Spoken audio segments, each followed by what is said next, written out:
experience.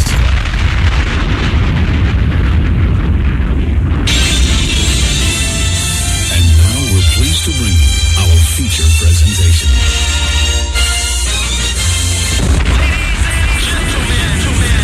What you're here about to witness, the greatest queen of all time.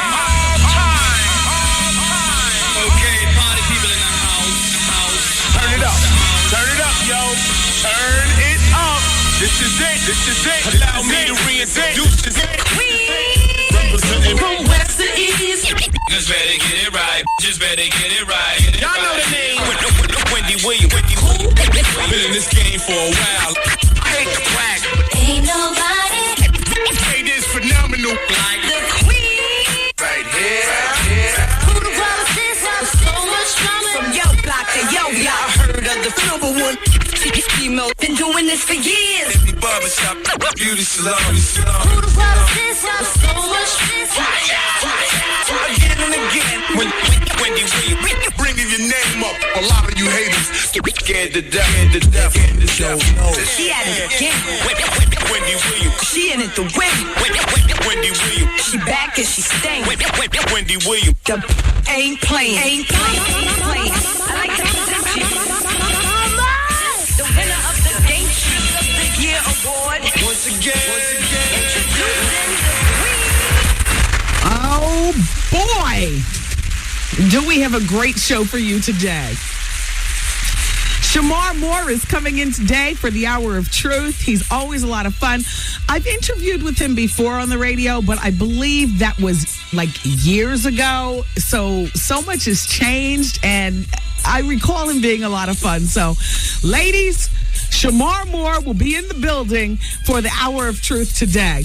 Also, we've got the Chin Checkers in the building in just a few moments. As a matter of fact, our first big break of the show, which is a few moments from now. Yep, it's going to be the Chin Checkers along with their manager, Chris Gotti, and we're going to chat about boxing.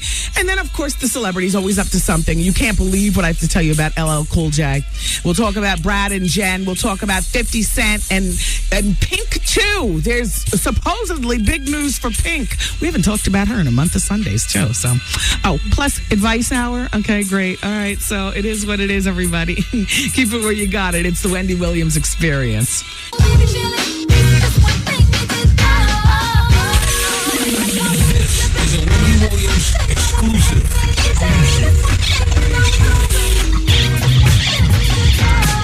Hey, what's up? This is China Doll General Hour, and you're listening to Wendy Williams Experience on 107.5 WBLS. Hey!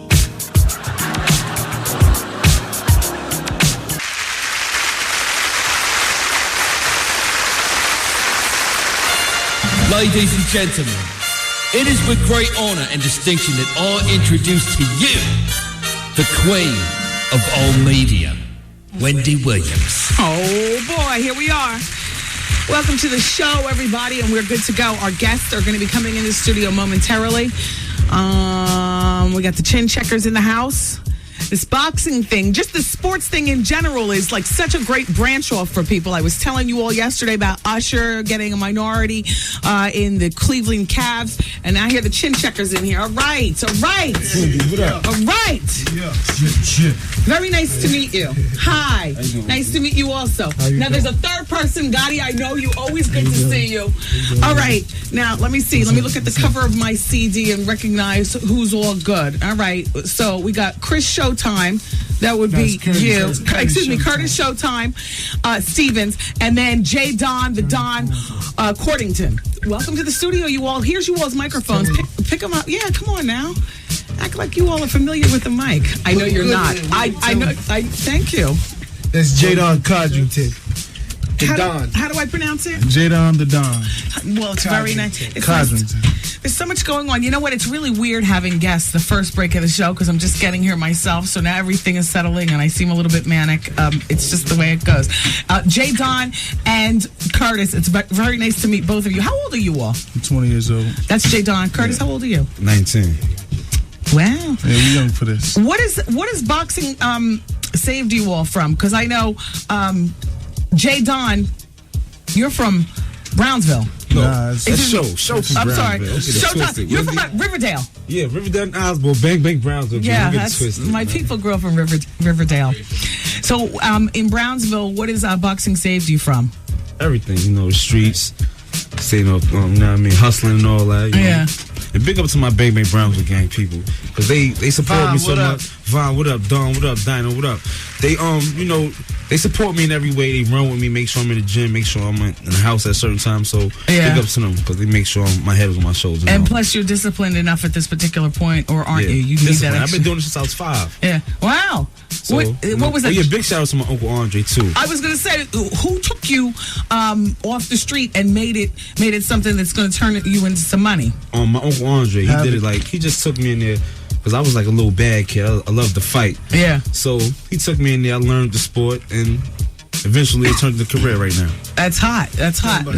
Now, Jay, you're from Queens and Connecticut. Yeah, I was born and raised in Bridgeport, Connecticut, but I started getting better as a boxer. I started visiting more out here, coming on the weekends and Yeah. everything. When the time got right, I got a little older, 17 or so, I just moved out here and made it. Yeah, nice. Yeah. I get the key to Bridgeport Yeah, I tonight, got as the a key matter to of fact. Bridgeport. Did you? Yeah, I got my own day out there. Today's We're my gonna share day. that key. We're gonna share that key. Yeah. As a matter of fact, I'm gonna let you borrow my key. you know. So now, how was it? How was life in Bridgeport as a kid? It's the same, it's a small town, but it's rough. You got a lot of wannabe gangsters and a lot of good people there too. But you could have wound up doing anything. Yeah, that's wherever you go, as long as you stay focused, though. That's the main objective. Yeah, exactly. How did you guys hook up with the Gotti brothers? Because Chris, who's in the studio right now, Chris is one of the managers. Who else is managing? No, it's just me. It's just you. It's just me. And Wendy, this is my first interview. I ain't did no interviews. I know. I did it for you. Kev called me. Big shout out to Kev. Yeah. Big shout out to Kev. Was really good. Big shout out to the whole team. We got Crack in the building. He fight tonight. Crack, Exactly. fight, All right, so Chin Checkers, everybody, are fighting tonight at the Hammerstein Ballroom Yeah. in New York City, Yeah. which after I get my key, I do plan on, coming through and Yeah, that's seeing good. what all I could see. Why do they call you all the Chin Checkers? Because we check chins. We check get in, it check done. out early. That's what we do, got. man. I have 7 fights, all 7 knockouts. He has 5 fights, all 5 knockouts. Yeah. It's like the 100% knockout ratio. And we don't get it nothing but that. Jay, they're you know what calling I'm saying? you akin to like the next Muhammad Ali. Yeah, that's what they say. That's hot. I like boxing, so And these Showtime, are my idols. they're akinning you to Mike Tyson. They compare me to Tyson, but I'm Showtime. I do what I do, so Okay. I'm gonna do it regardless. I hear that. And you all have a style about you all that, like a crazy, I saw some of the DVD, but I didn't see, I gotta tell you, I'll be honest, I didn't see the whole thing. But you all seem to have, I'm a bit of a boxing fan myself. A little bit. But you all seem to have a style that's crazy, scrappy. Were you fighting in the streets and just causing... that's how I started fighting. That's where I started fighting. I said, that's where I got my heart from, fighting in the streets all the time. Trumbull Adder Terrors in Bridgeport, big shout out to them. Okay. So how's the groupie situation in the fight game? That's all love. That's all love everywhere we go, you know what I'm saying? You all got kids and stuff? None of that. No kids. No kids. Showtime, no kids? Kids. No kids. Nice. Showtime, you got a girlfriend? Yeah, I'm good. Oh, wow. I'm good. Is she going to be at the fight tonight? No doubt. She's everywhere. She's good. Jay, what up, baby? She Nice. good. You feel good. the pressure to send her over to Prada before the fight? Nah. No, nothing like that. Nah. Well, so now you all, what's your boxing record? I'm 7-0 with 7 knockouts. 7-0. Nice. Thank you. And so what's your Showtime? 4-0, but after tonight 5-0, 5 KOs. Why am I hearing so much dirt in my headphones right now? Just keep it moving? All right, we'll just keep it moving. You all don't have headphones. You don't hear what's going on. Everybody can hear us, though. I apologize on their behalf. Wendy. Check 1, check 2. So, how much do you all weigh? I fight 168. That's super middleweight. That's Jay? Yeah. I'm middleweight, 160. Do you all want to bulk up to get or high, in Eventually, heavyweight? eventually, as the game moves on, I'm going to go all the way up to heavy, hopefully. But for now, we just focus on capturing this flag at 168. You know what I'm saying? All the muscle heads, Jeff Lacey, all of them coming for everybody, man. Whoever got the belt. Now, It's popping. They talking about Andre Ward, the Olympic gold medalist. I was going to ask you all, who you want to fight next? He's a bird. Tell him holler at your boy, man. I'm the truth. I'm the reason. I'm the answer. And it's a showtime. You know what I'm saying? The chin check is, like I said, it's going to rain in hell 2005. Yeah. Me and Jay taking over, so... It's something special going on right now with music and sports, which is really exciting. You know, Jay with the Nets, and I was doing a story yesterday, like I was telling everybody before you all walked in, about Usher and the Cavaliers. Right. Now, the NBA hasn't approved, you know, the team that he's on and the bye yet, but they're right there. You know what I'm saying? About to be approved, and then he's going to be, you know, and that'll bring excitement. Yeah, it is. Entertainment is entertainment, regardless what it is. You know, sports is a kind of entertainment. So when you link them both together, it's like two birds with one stone. And Don King is the Don, no doubt. But, and however, and Gotti was acknowledging with respect, but no doubt at this particular point, excitement for boxing, if it's not going to be Mike Tyson coming back and some other stuff, it would definitely have to be linking up today's people. I agree 100%. Like the Gottis and stuff, to just bring that excitement out. Listen, we go to parties. We want to see Jay-Z and Beyonce at ringside. That's why I jumped in. Jay Prince from Rap A Lot Records. Okay. He's the original reason I jumped in. Big shouts to Jay Prince and the whole, you know, family out in Houston there. But they the original reason I went out and got into boxing. He brought me in about 3 years ago. Yeah. And then he manages a bunch of fighters himself, and I co-manage Diego Corrales, who's the champ right now. Okay. With Prince, and that's how I got in. And so is this going to be Chris? It's Chris Gotti who was just talking. Is this going to be your focus, or are you still going to be as much a part of the Inc. as you are? You know, me and my brother, that's to the end. That's it. That's to the end. But this is just, you know, we diversified a little bit out of the. There's nothing wrong with that. A little bit, you know. And I found 2 diamonds in the rough right here. Really 3 with Charles Crack Vanderveer in the back. He's debuting tonight. Okay, that's the third person in the room. How you doing? You know, I found some diamonds in the rough right in the hometown in New York, so there's nothing better than that. Now, Chris, as long as I have you in here, and I do appreciate you bringing the fellas by, and fellas, good luck tonight at the Hammerstein Ballroom. Thank you. But Chris, you and your brother, hey Irv, you have to promise me that when some of this dust clears and when you all can really talk, you're right. Real That's talk. not a problem. I told Kev he understands everything. The situation is real serious. You know, it's not a game. They're trying to destroy us, but you know, we're fine. Yeah. At the end of the day, we're fine. Yeah, Irv and I saw each other at Dame Dash Fashion Show. And yeah, Irv Dame said, is part of this. Big shout out to Dame and the whole the Dash group over there. You know what I mean? Yeah. You know what I mean? Dame is part of it. He kept asking me before he jumped in, should he do it? Because I'm with a promoter. We signed him to a promoter. The Chin Checkers to Lou DeBella. Another shout out to Lou DeBella. Josh, what up? Josh, what We up? got Torek and Derek behind us. He's part of the team today too. We can't That's forget right. about I them. appreciate you all So bringing. what we did is I told Dame it would be a good marriage if he went over there, because just to bring the music aspect and our fans over into the boxing world, which is suffering. And like you mentioned, Don King is the best. He is the best. But you know, he's also 73. Exactly. So we need someone to take over. That's right. And with some excitement to bring. And again, I don't mean to cut you off, Wendy, but he's the first guy that reached out to me. He reached out to me, Don King himself, about 3 years ago. Nice. And just trying to figure out how to marriage the music and my culture with Chin Checkers is doing it. We're the first one to do it. Don't forget. I appreciate you all. Hey, go get the DVD. We got a DVD. Yeah, on they the do. website. In the website. www.thechincheckers.com. All right, you guys, I want to thank you for coming in. Gotti, you and your brother, we got a 3-on-1. Done deal, Wendy, I'm telling you. Thank you. And big shout out to my Uncle Damon. Damon Rosier. He's in the wheelchair doing comedy, big things. All right. It's the Best Chin stand-up Checkers comedian sitting down, tonight baby. at the Hammerstein. Holla at your boy, Good man. luck, guys. Thank you, All right, Gotti. Wendy, Chin thanks Checkers. again. It's Wendy, man. Hey, Wendy. Hi. My boyfriend gave himself a wet Susie or whatever, and he said he almost burnt his off. The Wendy Williams Experience.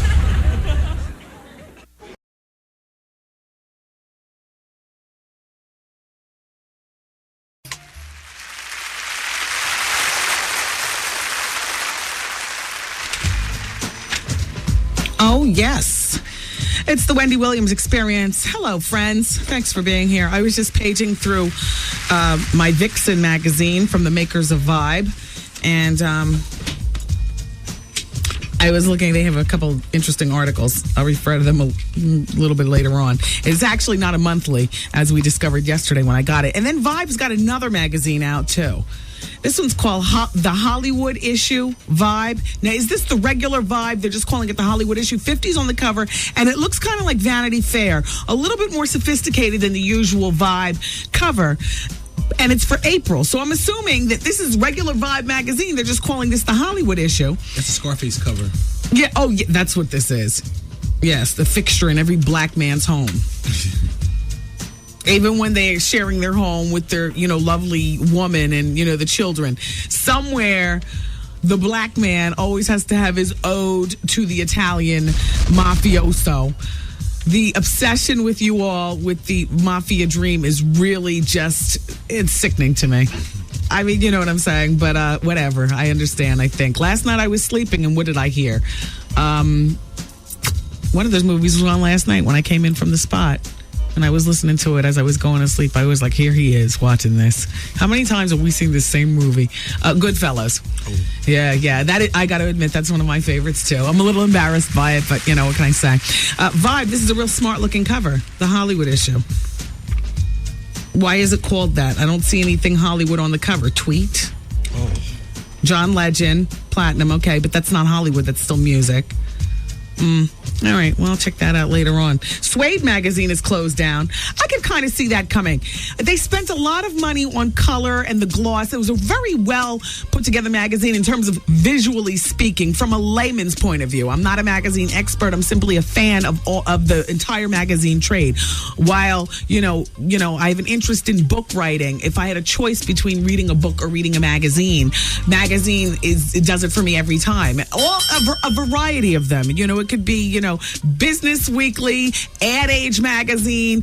It could be, Teen People, or I'm just a magazinista. So, but, when I look at a magazine like Suede and I see all the color and, it's so visually seducing. But I could tell it wasn't going to last because just a lot put in, and I appreciate them putting it anyway. So, Time Warner has apparently pulled the plug on the magazine because it costs too much to make. And here's an article on it. You can give me this just in, because you know what? I never purchased the magazine, actually. I'll be honest with you, Suede people. I would always ask somebody else if I can read theirs after it was done, because I'm very choosy as to what magazines I actually buy. They're also expensive. Suede is not one I chose to buy. I chose to borrow. Essence Communication Partners announced yesterday that it's stopping publication, at least temporarily, of Suede, an ethnic fashion magazine aimed at young women, after 4 issues because of high production costs. Essence owns the magazine jointly with Time Inc., which bought 49% of Essence back in 2000 and announced in January that it had agreed to buy the remaining 51%. Time officials said yesterday that the deal was still on track. It's become clear, this is a quote, that more time and resources would be needed to further develop this brand. In other words, this magazine. That's according to Ed Lewis, who's the chief executive officer over at Essence Communication. He said that the magazine, Suede, was going on a hiatus, but other executives gave it less than a 50-50 chance of reviving. It goes on to say a little bit more. It says magazines are notoriously expensive to start and are usually given 4 to 5 years to break even. By that standard, Suede was shelved with unusual haste. It damn sure was. But they go on to say Suede was overwhelmed by trying to go monthly too quick. Yeah, and too many colors and too much thickness in the paper and all that other kind of stuff. And I love a thick, colorful, glossy, but I know that cost a lot. As soon as I saw it, I was like, oh, this magazine is doomed unless it's being funded by, Bloomberg, some, like that. Somebody with just some dough to throw at a publication that is now no mo, at least temporarily on hiatus. But you know what that means. That's like Kelly saying her relationship with Roy is on hiatus. I think we've read that picture clearly. This person says, Michael Jackson has shot himself in the foot. I bet this is one time that he wished he lived with some black people. We've always had his back, even when he's never had ours. Yeah, well, did you all read the breakdown of the jurors and stuff? I'll get to that later on in the show. It's kind of sick. Yesterday I was talking about it. Just the minor breakdown. 12 jurors, 8 men, I think it was, and 4 women, or it could be reversed. Either way, it's majority white. There's 1 Asian and I think 3 Hispanics, and everybody else is white. There are no blacks on the jury. But I have the breakdown even more. I think it was in one of the newspapers today. You might have read it already. If you didn't, I'll be glad to read it for you. The breakdown of what everybody does for a living and their background and stuff like that. Just little short statements on everybody. But, and guess what? And Michael's attorney, I do believe, had a hand in picking these jurors. So it's almost like, damn, why wouldn't you want a black person on the jury and stuff? I want to shout out to everybody who has been calling Jay Irving, son of Julius, regarding something that I said on the radio the other day, without going into all the detail. It was a blind item, and there are many basketball legends out of Philly. And, hell, if you ever played basketball before and then you're not playing anymore, you're a legend in some way, shape, or form. So, take the focus off Jay Irving, everybody, and please stop calling him. And Jay, a shout out to you. It was so far removed from you. The word legend, that can go for anybody, who was played ball in Philly and is not playing anymore. So, Jay, I apologize that your phone has probably been as busy as Paris Hilton's sidekick connections, that have been getting called due to that fiasco. So once again, and shout out to everybody listening in Philly on Power 99. I do appreciate you all for riding with the experience and stuff. But everybody, Jay is a businessman. He's got his managing career and manages people like, who's he manage? Styles. I think he's got a hand in the Eve project, or maybe that's just the Philly connection. I'm confused. But anyway, Jay, carry on with your business as usual. We know each other. We've met each other. And I apologize for that little blow-upmanship on your communications situations, your BlackBerry, your cell phone, your two-way, your beeper, whatever. I apologize for that. All right, you all, listen, this is the setup. We got Advice Hour coming up next hour. I do want to keep it moving. Let's keep the cheating down, the baby's mama drama down, and come to the table with something new. Also, the hour after Advice Hour, we got Shamar Moore coming in. So it's a packed show. I'm in rare form. Keep it here. Wendy, man. I've been with this guy for like 5 years, and I know you say don't cheat. I know, but I can't help it. I want to. Do you have intention on getting married? We're married. Oh, my God! The Wendy Williams Experience. Everybody needs some. Should I leave? Like, is that selfish to my son? Come get some. Let me tell you, Wendy, it's really a trouble with a dude. Advice out. I'm having a problem with my fiance and his family. I was in a relationship with this girl for like 18 months. She told me the relationship meant nothing. Always drama. Call Wendy right now. 1-866-GET-WENDY. Fax Wendy at 866-WENDY-FAX. Wendy, can you give me advice on plastic surgery? Mm-hmm. What is this anyway? Different. How different? Impactful. Cutting edge. Let's take this form, this very American tradition of entertainment into the 21st century, the new millennium. Okay. No. What's the name of the show? The Experience. I really like this. You know how I know? I'm getting a boner. Have you lost your mind? Do you know how much mail we will get? There's no such thing as bad publicity. The content of the show is just politically incorrect. Exactly. Who are the characters? You got characters involved? We have three-dimensional characters. What do you got? How about Pocono Dave? Oh, here we go, dealing with these Negroes again. Artie, life of the party. Your eyes are closed, a mouth is a mouth, a toe is a toe, and a booty is a booty. This is gonna be crazy. We're gonna hit it with the bomb diggity on this one. Now we're gonna get to star in the show because we need a star to carry the show. The queen of all media, Wendy Williams, baby. Folks will be outraged. The Wendy Williams Experience.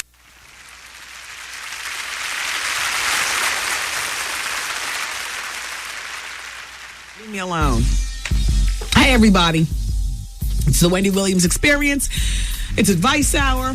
People got problems, don't we all? I am not an expert. I simply am a woman with an opinion. Sometimes. Depends. Sometimes you all call with these major bombs going off in your life, and I I can't help you with that, and I let you know, but I do what I can. Hello? I need your advice. Okay. I'm 27 years old now, and when I was 5 years old, my mother sent me to live with her sister while she went to drug rehab. Okay. She came home when I was about 9 years old, and she relapsed again and sent me to live with my father's sister. Mm-hmm. She came home again when I was about maybe 14 or 15, relapsed again, and basically it's been a never-going cycle. I'm 27 years old now. I don't have any kids. I have my own apartment. I support myself, and I have since I've been old enough to. Mm-hmm. And she's relapsed again. She's been home maybe about a year now. Mm-hmm. She's been back and forth since I was 5 years old. Like I said, I'm 27. I got you. What is her drug of choice? Crack. Okay. And I've decided that I just have to distance myself from her because it hurts too much to see her falling back into the same cycle. Mm-hmm. So everybody else thinks I'm crazy because that's your mother and you can't give up on your mother, and drugs are powerful, and it's not her, it's the drug. But when do you get to say enough is enough, and there's nothing more you can do? And you're asking me for my opinion? I mean, I know you're an ex-offender, and and I would say that I'm with you. Distance myself. But what I would also do is I would always keep up with where she is. Right. Like I would distance myself because I understand the hurt. Right. And you know what? Your mother at this point is powerless on one hand, but on the other hand, if you really want to stop, this is coming from an ex-offender's point of view. Yeah. You will stop. That's what I say. And even if it's not for you, it's for the hurt that you've seen in your daughter's eyes since she was 5. Exactly. And if that's not enough. Or it's because, how old is she now? I'm 47. Or she stopped for herself because she's 47. Right. A time in her life where one strong pull could cave her heart in. Exactly. She's an older woman. It's getting to be a bit embarrassing just on the personal front. Absolutely. She's still in the neighborhood. It's my neighborhood. And you know what? Your mother has got to want to stop. There's nothing that you can do for her. I'm with you. Thank you. Because I understand the hurt that she's causing. Yeah. But what I would do is I would never lose contact of where she is. Right. Well, it's gotten to the point she won't answer my phone calls. Doesn't matter. She's ducked me in the streets. As long as you have current telephone numbers on her, because you would hate to find, God forbid, that she's passed on. Exactly what you mean. And, or that she's come out of it and now she doesn't know how to get in touch with you. So always keep in contact, not by calling, but just knowing where she is. I wish you well. Thank you, Wendy. I know it's a tough decision, but, I'm with you. Thank you so much. All right, girl. Have a good day. Bye. Hello? Hello? Hi, it's Wendy. Hi, Wendy. How are you? Fine, thanks. Okay. I was calling for a little bit of advice. Okay. First of all, I just have to say I'm a fan. I think you're awesome, and I listen to you as much as possible. Thank you. You're welcome. Okay. I majored in communications, and I've been out. I live in Montclair. I work in the city. I do all these amazing things. I do a lot of freelance stuff in my field, like freelancing. I even started like freelance makeup. I'm a makeup artist. I do all this stuff. Okay. Now I'm trying to break into commercial print work. Okay. And I even got my headshots done. Now, sometimes in between, I have a hard time, finding work. Okay, wait, let me just focus on what dream you're chasing. You said you majored in communication, but it sounds like you're pursuing being a model. Print model. Not like fashion, high fashion, print work, commercial, Verizon commercial, stuff like that. Right. Okay. Go ahead. Hello? Go ahead. Okay, so that's the main dream. Okay. But in the meantime, to feed myself, I do freelance, I do makeup artist work, and once in a while, I'll try to find work, just part-time work, okay? Make a long story short, because I don't want to bore you.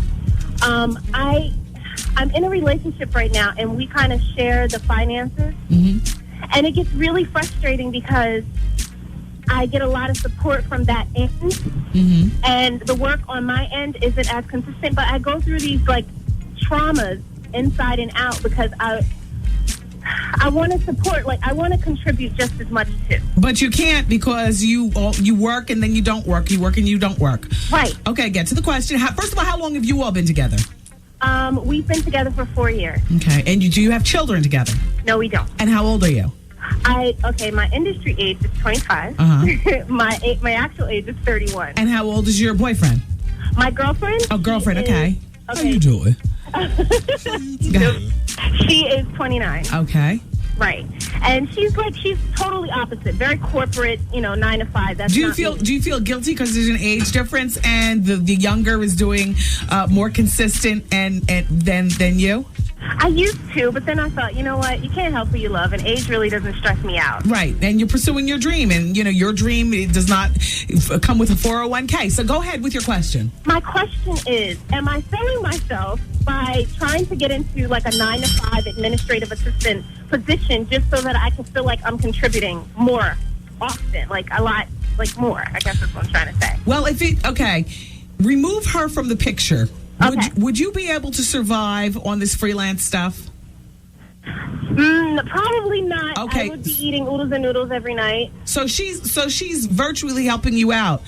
Yeah. Then it's not as much, in my opinion, that you need to contribute to this household. You need to contribute because if anything were to ever happen to this relationship, you would owe her, and she'd have every right to ask, for money, and you're not contributing. You know what? And you're 29, still pursuing a modeling dream. Nothing is hit properly. I'm not saying give up your dream, but you need to become a little bit more realistic about your goals. Okay. And it's time to start exercising your plan B while still having your foot in the door of your plan A. I hope I don't sound like a dream killer, but at 31, you're not 25. That's your showbiz age. You got to keep that in mind. Right. Okay. I passed for that in the industry, and I do get work, but it's not as consistent. So you're saying... Don't give up on your dream, but be realistic about what you got going on. Okay. Thank you. Take care. Bye-bye. All right. It happens where we grow out of love or find that we don't have anything in common with the people that we're in relationships with. And so I have 2 faxes from people wanting to know how to break up. But first, I'll read their situations. Dear Wendy, I'm 28. My girlfriend is 28 also. I don't want to continue our friendship. I guess he means relationship because he calls her girlfriend. So, relationship. We've been friends for about 5 years. We have nothing in common. I feel like, my girlfriend. Oh, this is from one woman to another. Girlfriend. I hate that term. Because, these days where everybody's a lesbian or everybody, you just don't... Not like Lisa Carnegie's not my girlfriend. She's my friend. Just because I'm all confused. Anyway, so this is a woman who happens to be friends with her. She wants to break up a friendship.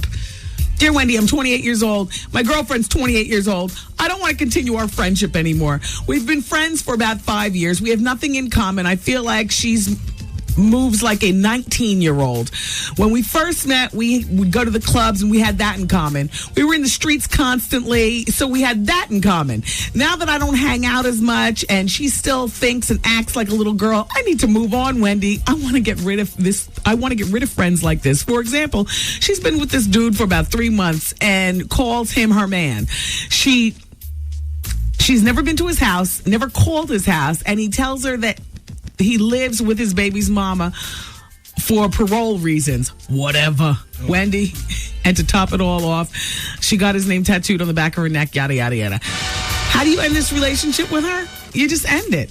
Now, you've got to get hard and black about this. It's got to be feelings be damned. I didn't hear you say that you're the godmother to her children. There are no threads that will tie you all together after you end it. You're not sharing rent. You're not sharing a mortgage. You're not sharing a car. You didn't say anything about your sister is dating her brother. So how do you end it? Grown woman like whatever's going to happen will happen. You've got to reckon with the idea that it could end very, well, F you, B, fine, whatever. Like you said in the facts, you just end it. And you know what? This doesn't even require a face-to-face. Because since she rolls like a 19-year-old, she'll understand the immaturity of ending a friendship, which normally you don't end friendships, in my opinion, over the telephone. But since you're dealing with such a child, she might get childish on you. So you might just want to end this over the telephone and put that where back there. Put that where back there. Oh, that's once today during the show. Yeah, I got no problem with ending friendships, but you just have to understand that when it's over, it's over. You got to make sure that there's no other ties that bind you. This one's a relationship with nothing in common. As a matter of fact, a marriage. Dear Wendy, I'm a 30-something married man, and I listen almost every day. I've been married for almost 2 years. I care for my wife a great deal, but I am not in love with her. I knew that when we married. Hold on. I didn't get married for the right reasons, Wendy. I was still in love with another woman. I was in a relationship with the other woman for almost 6 years and was still dealing with her moving on to be with someone else when I met my wife. So I agreed to marry my wife for 2 reasons. Number 1, I thought it would help me get over my ex. Number 2, to help my wife with legal issues in staying in this country. My wife is a wonderful woman and I don't want to leave her, but I need to get my needs met. In other words, I'm looking for a jump off. The problem is I'm not sure on something or another going person. Excuse me. The problem is I'm not an outgoing person. I don't know how to meet someone. I've tried the internet, phone lines, dating services. Listen to this person. But they don't seem to work. Most of the people online are fake and sick. Can you please offer me some suggestions? Yeah, first of all, forget meeting somebody for the purpose of jumping off, coward. What you need to do is you need to break the news to your wife, and it's a wrap. Now, you didn't mention anything about any kids. I don't know if you have kids. You married her for the wrong reasons. Don't you think she deserves then to be with somebody who cares for her for real? A, and B, at 30 years old, don't you have enough within you to feel like you deserve more? That you deserve to be happy? That's number 1. So you need to confront your wife with this. You've been married for 2 years and get your divorce. The relationship is over. You didn't say anything about kids, so like I said, I'm just thinking that you all are just 2 adults who are married, and that's that. And then as far as your shyness, you can handle that on your own. I'm not trying to help you meet a jump off. What you need to do is let go of the relationship with your wife because you married her for the wrong reasons. You're right. You married her for the wrong reasons. At least you're wise enough to figure that out. Now be smart enough to understand jumping off will only complicate things. What you need to do is get a divorce. And I wish you well, despite your stupidity and your propensity to jump off. All right, everybody. I am looking for advice from the fax machine. 866 Wendy fax. Please, let's try to keep the baby's mama drama and the jumping off and cheating down to a low roar. Because while I understand, everybody's cheating and jumping off, it's even become tired to me. Are you feeling the same way? And the stories are so juicy on this show. But it's become tired. Like, where's the office drama and, the career drama and the little snafus in life. I'm not saying we'll never do cheating and baby's mama drama, but I'm just saying I'm trying to, you know what I'm saying? Damn, everybody's getting everybody off. It's just gotten ridiculous. Stepfathers and the kids, and then the mother joins in and... Oh, man. All right. So like I said, the fax machine is where I'm going to be looking for the next segment. And it's 866 Wendy fax. And keep it here because we got one more segment of Advice Hour and Shamar Moore at the top of the hour. Keep it here. Wendy, man. I just heard something about boy Game. Isn't any truth to the rumor about him being on Changing Heart dating show or whatever? Yeah, he said he was on it. He did what he did. Whatever. Okay. The Wendy Williams Experience. Yo, did you catch this flashback? I was so drunk that I hitchhiked the ride home to New York. Now, how many people were in the car when you were coming back? It was 4. Did anybody at any point when they found out you were Art and taking you back to Manhattan, and did anybody try to, What? No, but one guy said that how much you think we can get for you for ransom? Oh, damn. How much you think Wendy would pay for you for ransom? I said, not $1. Exactly, Art. I'm sorry. This it right here. Miss a day, miss a whole lot. Coming through your speakers, boy. It's Wendy, man. Hey, everybody, it's me, Wendy Williams, the round peg in a square hole here at WBLS. My boss wants me to make a promo promoting my radio show, but he says to me, here's at the bottom of the memo, it says, keep it subtle. Me, subtle? Turn Turn up the music. What's really good, everybody? I'm Wendy Williams, and I'm the host of the Wendy Williams Experience every weekday from 2 to 7 p.m. right here on the radio station, holding me down. I got the gossip, the fashion. We talk movies, music, food, sex. We share each other's problems. And did I mention celebrity interviews? Sometimes they can get crazy. Anyway. Wendy. Oh, let me bring it back down. It's the Wendy Williams Experience, weekdays from 2 to 7, right here on 107.5 WBLS. How's that?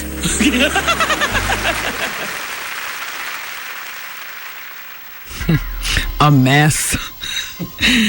It's the Wendy Williams Experience, everybody. And we're still rolling through Advice Hour. Shamar Moore is coming up at 4 o'clock. The ladies in the office here are very excited. You know, he has just been a chick magnet for years. And shut up. Dear Wendy, I'm having a little dilemma. I'm still in love with my ex, even though he's getting married in July. We speak on the phone every now and then, and we even spoke on the phone New Year's Eve. I don't know what to make of it. I don't know if he still is in love with me or if he's just being my friend. Mind you, we broke up 9 years ago, and we're both 26. I always felt that he was the one, but I didn't know how to tell him until last year. He asked me why did I tell him after he proposed to his now fiance, and my answer was I didn't know how to tell you. I was in denial about my feelings for you. But I also told him before, but he said it went over his head. I haven't spoken to him in 3 weeks, but I miss him, and I have a gut feeling that the feelings are mutual. How can I get him to admit my feelings for him? Love your show. Signed, TT. TT, excuse me. You know, this is the difference between knowing and not knowing. And by the way, you need to execute this as soon as possible. He's already engaged. The ring is already purchased. The date is already set. If they're getting married in July, chances are the invitations are already out. Ladies, are the invitations already out? I don't know. You know me. I'm a justice of the peace girl. Anyway, you need to do this now. A last-ditch swoop down to possibly save him from marrying the wrong person. But if you can't find it in your womanhood to do it, then I cannot be there to lead you. Her question to me is, how can I get him to admit? The way you get him to admit is you admit. Spill the beans.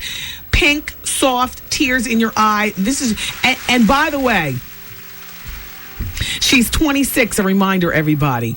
And she said that they broke up 9 years ago. So, you know, in other words, when you didn't count, when you were a child. So, you know, you can put all that wear back there. You know, this is a whole different relationship if you guys move forward. But if I were you, I would lay it on the line, like in the next 48 hours, period. I wouldn't mince words, and I would not part until I had a sufficient answer from him. And guess what? If he chooses to stay engaged and go on with his marriage with this new woman, then TT, it is time for you to let go of this friendship, relationship, or whatever you want to call it. Let go. Because you were setting yourself up for great heartache should he not choose you. You know, you were setting yourself up for jump-off status, which at 26 years old, I'm hoping that you feel better about yourself than being somebody's jump off. But you cannot remain in a friendship with somebody that you are in love with, and you're hoping that he breaks up with his fiance to marry you. Because if he goes on and marries her, chances are he'll want to stay friends with you, because men love to have their cake and eat it too. It is up to we women to help them out a bit, and your job is to find out what his feelings are, and then if his feelings are that he's going to go on with his fiance, your job is to leave him alone, because you're setting yourself up for heartache, to be second class. And hopefully, TT, you feel better of yourself than being somebody's second class. Good luck. Shout out to Tanya. Tanya says, Wendy, I had to fax you. My name is Tanya, and I need your advice. I work at a telecommunications company in New Jersey, and there's this girl that I don't like, and she keeps stealing things off my desk. Like yesterday, I had a bacon and egg and cheese sandwich on the desk, on my desk, about to eat before I clocked into work, and I forgot to get something to drink, so I went to the vending machine and grabbed the juice, and when I came back, half my sandwich was gone. I knew she did it because she purposely left the mayo on the side of her mouth. Damn. Last week, she took my Snickers bar and 50 cents off my desk. I'm not a fighter, but I'm ready to beat this bitch's ass. What should I do about her? Confront her. Not in a loud, aggressive way, because at the end of the day, she still has to be your coworker. So don't get all, snapping your neck and pointing your finger with the sister stance and the sister delivery. You just simply say, you know what's going on and the jig is up. And by the way, if obviously what she steals are food items, then you might not want to leave food items sitting on your desk.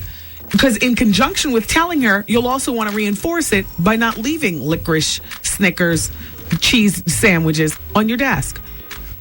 You got to plot on your meals. In other words, you got to get your drink before you lay it out. And that's that. This does not involve you going to your supervisor or spreading it through the office and telling other coworkers. She will not appreciate you talking to her no matter how you do it, but it'll be better for workplace work conditions if you do this silently and one-on-one, and then stop leaving temptation around for her. You understand? This is not difficult. It's more difficult to keep things on your desk like the Wendy Williams collection bobblehead doll or a stapler or something like that. But she's stealing food? Please, that's easy.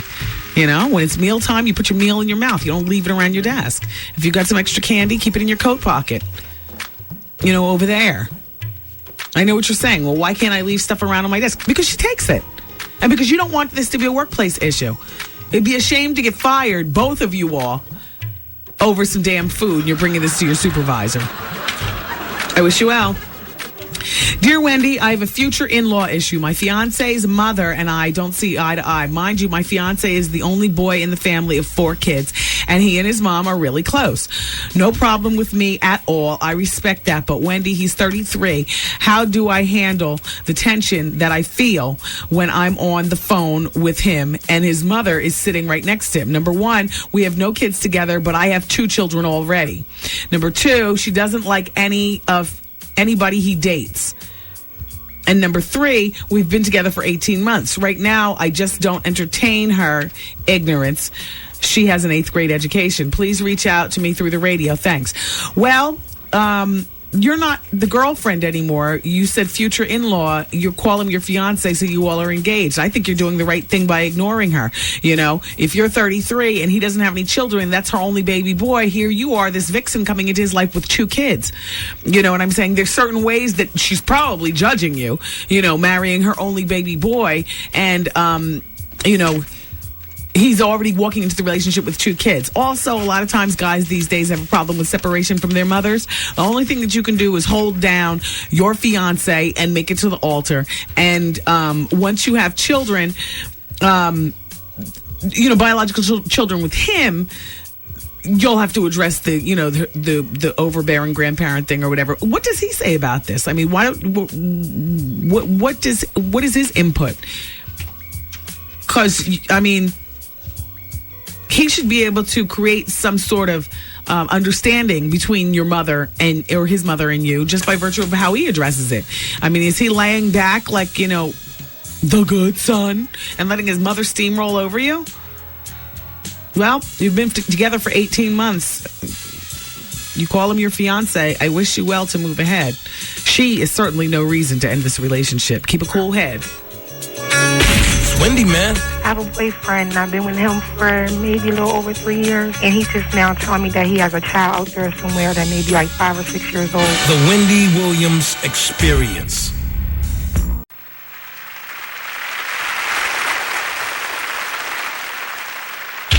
Yo, did you catch this flashback? Jessica's been up in arms about Nick's stint on Charmed. Alyssa Milano's on it. Ooh. Nick has admitted that he's had a crush on her since Who's the Boss. Same with me. And it's nice to hear about those crushes. It's really no threat. But it's like, like with my husband, who's always had a thing for Toni Braxton. It was all good when she was from afar, but the bitch showed up in the studio, and I'm looking like, okay, all of a sudden you gotta come to the radio, all of a sudden. This it right here. Miss a day, miss a whole lot. Coming through your speakers, boy. It's Wendy, man. I smell a bit like a dirty cat trap right now. I just finished having some tuna fish. I should be okay, though. I only sit, like, no lie, 24 inches, 2 feet away from, well, you've seen on VH1 how close I sit to my, how's my breath smell? Not that I care what Shamar Moore thinks, but just a general breath thing. I don't want my breath to be smelling like tuna fish. It don't smell like tuna fish. I love tuna fish, too. I do, and it's the easiest way to maintain your figure, or at least it's a great way to start. Tuna fish is so great. Oh, here he comes. He's always got on a skull cap. I'm going to ask him to take it off. I want to look at his hair. Oh, watch the candle behind you, Zoe. Okay. Hi, Shamar. All right. Let's give him a clap. All right. I'm clapping for you. I'm clapping for you. I don't want to get makeup on you. I'm fully done. What's up? Love. What's up, fellas? Love. Here, let me bring your seat up a little bit. And, oh, gosh. Vinny, we need some new seats in here, really. Mr. Moore's been around for too long. Have to be sitting in. Yeah.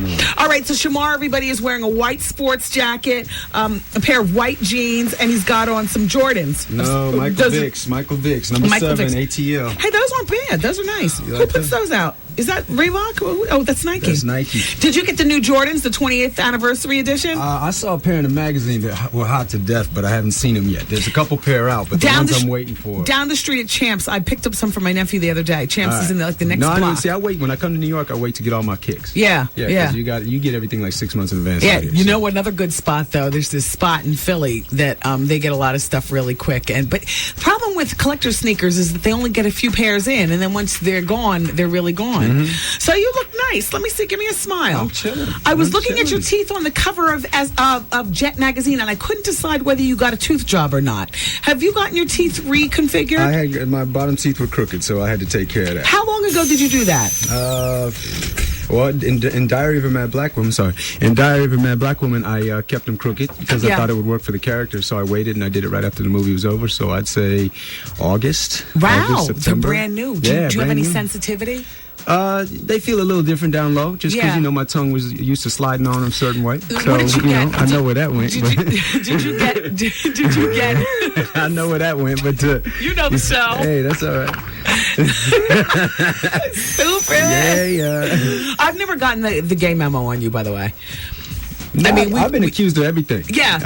So, people told me to come in here, be a little bit scared of you, but you my girl. But so we've met before. I know. I got mad love for you. And that's it. Yeah. That's it. No, they said, watch out. She gonna dig in your dirt. She gonna do that. I said, bring it. No, but you know what? You've been around for a long time. Shamar Moore, everybody, The Young and the Restless. Mm-hmm. For years. Now you're in with Tyler Perry. Yep. Medea's. Excuse me, tell me what it's called. Diary of a Mad Black Woman. That's right. But most of his plays start with Medea something. Medea's Class Reunion. He's got one out now. There's Medea Goes to Jail. Yeah. Now, I was looking on the cover of the Jet when I saw your teeth and Tyler and everybody on. That's a big screen movie now. Or it's about to be? No, it starts tomorrow. Tomorrow the 25th. On the big screen. On the big screen. No, it's real. It's Cicely Tyson, myself, Kimberly Elise, Steve Harris from The Practice. Tyler Perry's doing 3 characters in this, and if you don't know Tyler Perry's name, you're about to. Yeah. But no, this folks, Hollywood doesn't know his name, and that's what's real. That's what's. There's a lot of reasons to be excited about this movie, but Tyler Perry is the real deal. In the last 10 years, he's made some crazy millions of dollars just off of black theater, and it hasn't gone to his head, and it hasn't gone to his heart, and so Hollywood finally had to step up and go, okay, what's the hype about? And they're giving him I think a 4 movie deal, and this is the first one out the gate. And I saw a layout of his house in Ebony magazine. He's already living like the Puff Daddy. You haven't seen the movie, or you have? No, I haven't seen it. You need to see the movie. When you see the movie, the house in the movie is Tyler's house in Georgia. Oh. And the cars in the movie are Tyler's cars. And he's living large, but his heart is right on time. He hasn't missed a beat. I've met him before. He was a real nice guy when he came in, and real tall, handsome. 6'5". Yeah. 6'5". That's right. How close are you with him? We get closer and closer every day. He's just once you realize this man's heart is gold. No, don't even look at me like that. Okay. No, don't even look at me like that. How close are you with Don Cornelius? Don Cornelius is good people. Okay. Are you looking at me like, I'm trying to flip the script? I like women. Okay, I like what's sitting in front of me. All right?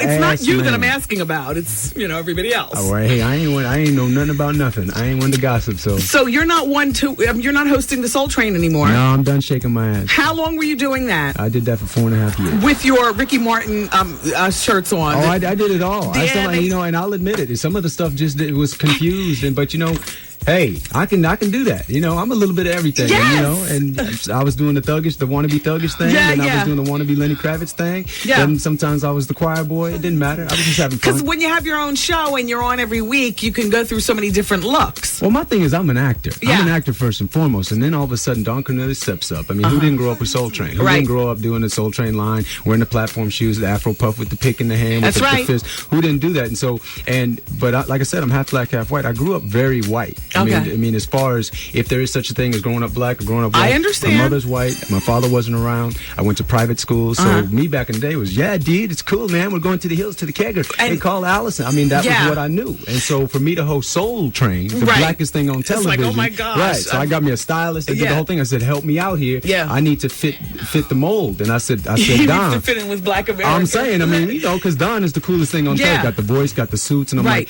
so when people came to me with dress code, I kind of just left myself wide open and said, all right, I'll try this, I'll try that. And then over time, I said, okay, this is this. I'm feeling this. I'm not feeling that. Yeah. And then 10 years later, 5 years later, I'm back to keeping it simple. So is your father still in your life? He's in my life. We're not exactly tight, but we're cool. We're civil. Where did the fallout happen? How old were you? Back when I was a baby. I've been with my mother since I was about 1 year old. I mean, even before. My mother went to jail for my pops. I mean, all kinds of things. What I happened? got backstory. My father was not a Panther, but he rolled alongside the Panthers out of Oakland. I'm born in Oakland, California. So what's up to the Bay Area? Yeah, and, we're on the beat out there. Yeah. Oh yeah. Yeah. Well, actually, the Bay Area that would be LA. So LA. You cam me up. Yeah. So I gotta say, shout out to Lucky's Barbershop out there in Oaktown.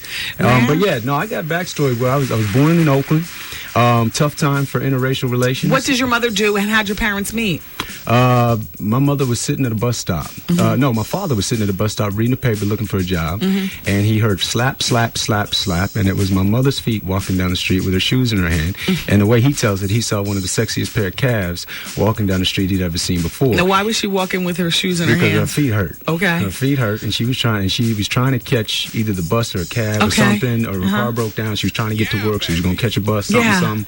And long story short, my father was paying so much attention to her calves that he forgot what she looked like, and went and borrowed his friend's car, gave her a ride to work, asked her out. She said okay. When he showed up for that first date, he was praying that she didn't have a roommate because he wasn't going to know which one was her. Right. And he was going to have to ask to see the calves. Yes. So he knew which one was my Gotcha. mom. And then a short time later, I exist. The rest is history. The rest is history. Did they ever marry, or that was? They did get married. They did get married, and the divorce didn't happen until I was probably, I think, officially 8 years old. Do you have sibs? I was raised an only child, but my father ended up remarrying in Japan. He lived in Japan for 15 years and remarried a Japanese woman. So I do have three half siblings, 2 girls and a boy. So 2 sisters. Do you know them? Are you close I do with know them? I do know them. When I'm 34 years old right now, when I was 26, I reached out to the family. They, since Japan, moved to Honolulu, Hawaii. Yeah. The girls are now grown up in different parts of Seattle, Washington, going to school. Yeah. The little boy is Shannon. You're leaning on the lights, bro. Who's that, security? That's my cousin. That's Tierney Allen right there. Okay. He does, that's his family right there. How are you, sir? Real for me. He doesn't smile or nothing. He looks mean, but he a big old teddy bear. He gets mean when he got to get mean. So. He won't smile. I'm thinking my smile's infectious. There it is, killer. See, we're working on 2 hours sleep. We just got off a plane a little bit. So let's get back to Medea's family reunion. Yeah. Now, you are an actor of a certain status. You have also done plays at the Beacon Theater here in New York City. Now, let me just say this with no disrespect to acting at the Beacon, but I will say, and every city and small town in this country's got these productions that come through, indigenously black productions. Right. And I make jokes on the show talking about that's the falling ground for people who have 1 foot in the entertainment grave. That's not your case. I don't know nothing about that. Yeah, because you are a working actor. I mean, Shamar Moore, baby, you've been touring with these plays for years. Well, I did one. I did the one play, and that was actually my way. That popped my theater cherry. I mean, it just really did. Yeah. I mean, I was Young and Restless is my professional debut. In 1994, April of 1994, somebody asked me if I wanted to be on a TV show, and I studied theater arts in college as a minor, and I was a communication major.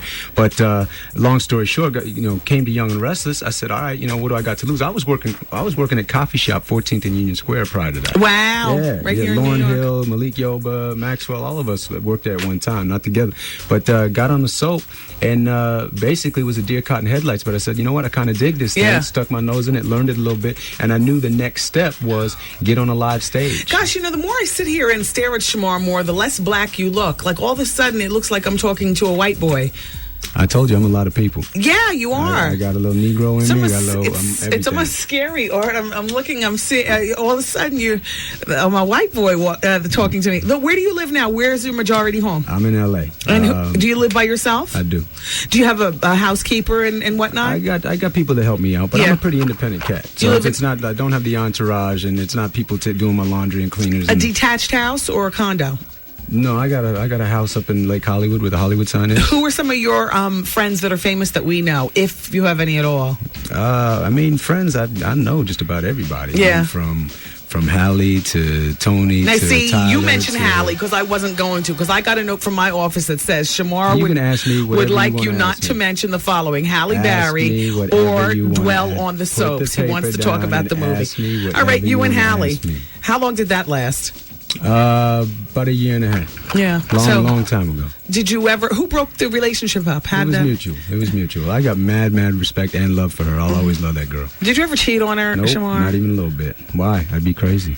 When I love hard. So did you love her? Oh, most definitely. Were you in love? Yes. Were you ever engaged, but we just didn't know? Nope. We gossips? Nope. Are you ready to get married? When the right woman comes along, my grandmother always told me when she's ready, she's gonna bite you in the ass. Well, how come Hallie wasn't that right woman? It was bad timing. Bad timing. How long ago was that relationship? 1996. Yes, so you were too young. I was young. I wasn't. Now. I mean, I'm not saying I was in a hurry to get married. Yeah. I was stuck on stupid with her and us, and it was a good thing. And I'm grateful for it. Yeah. But I know there's been some pretty kids. Hey. You have any children? Nope. Who else? Who are you dating right now? One particular woman or a bunch of people? Nobody I'm dating, but nobody, nobody. You don't have to get smart, Mr. Shamar Moore. I'm just telling you. I mean, I'm not going to put a name. Is she black or is she white? Is she Asian? What is she? I like them all. Yeah. I like them all, for real. I mean, I'm not really, skin color doesn't matter to me. It's vibe, it's rhythm. It's can you hold a conversation? Can you dance your own drum? You got something going on. What's up with you and Mark Mitchell? I don't know Mark Mitchell. All right. Does Mark Mitchell go by another name? I try to coax. Actually, okay. This is something, I got my own line of questioning. Art passed me this. Who the hell is Mark Mitchell? Why are you trying to push me off a cliff? Oh, he called on the phone. They said that he was a friend of his. Whatever. How do you know that's something that Shemar knows all about? Let me check out his body language. Let me ask again. What's up with you and Mark Mitchell? I don't know Mark Mitchell. Hit a button just for the sake of hitting. All right. Oh, no, his body language is wide open. Not my Shamar Moore. There's something corny cute about you. Do you mind? It's all good.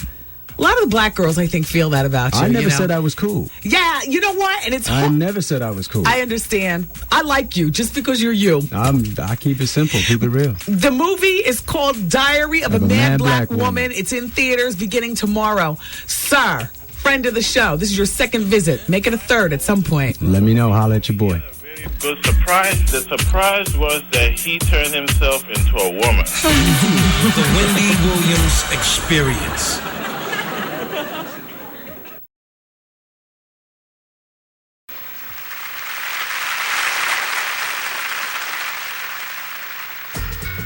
Hey, oh gosh. Wait, hold on. My headphones are all caught around my bag.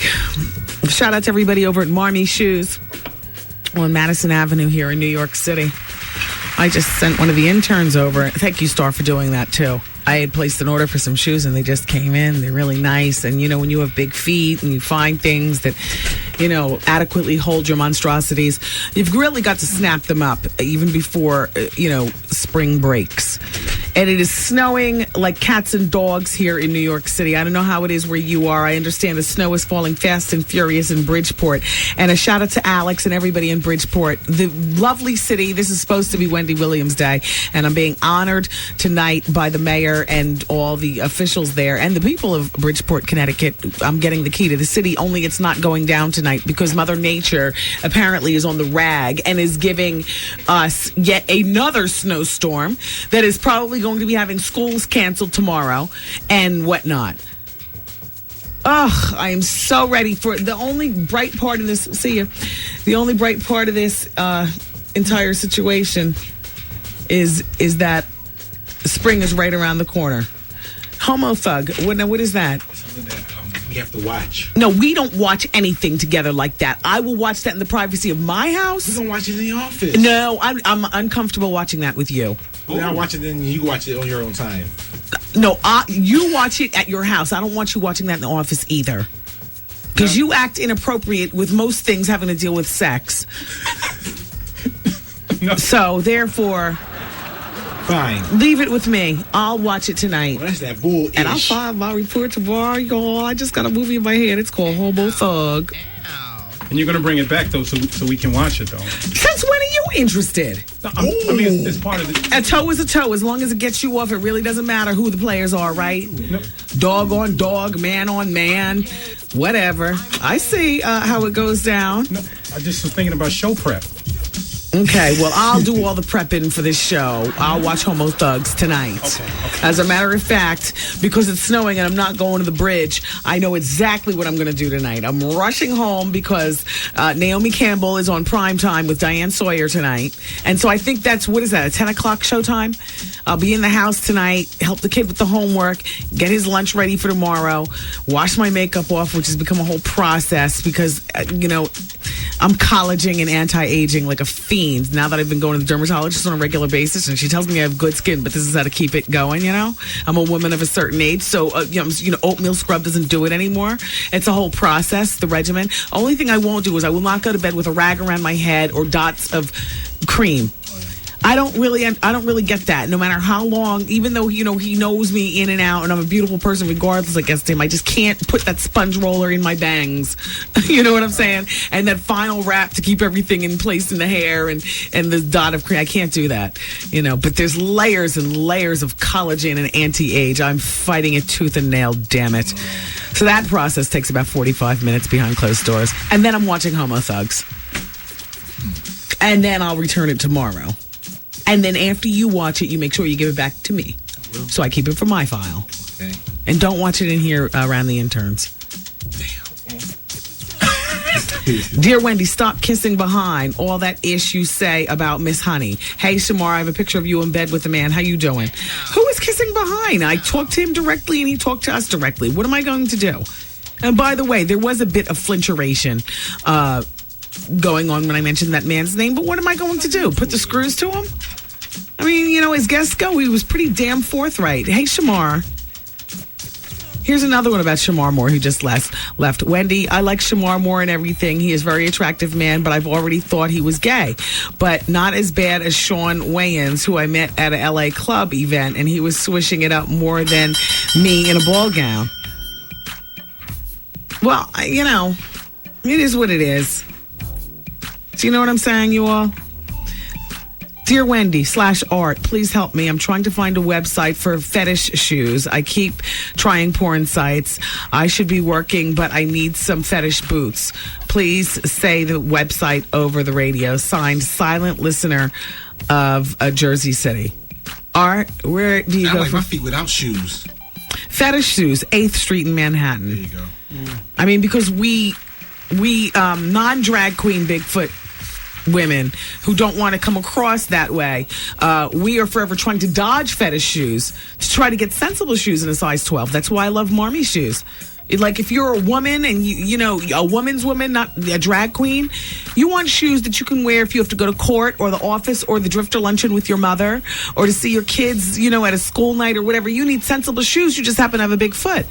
Some of Marmy's shoes go all the way up to a size 13.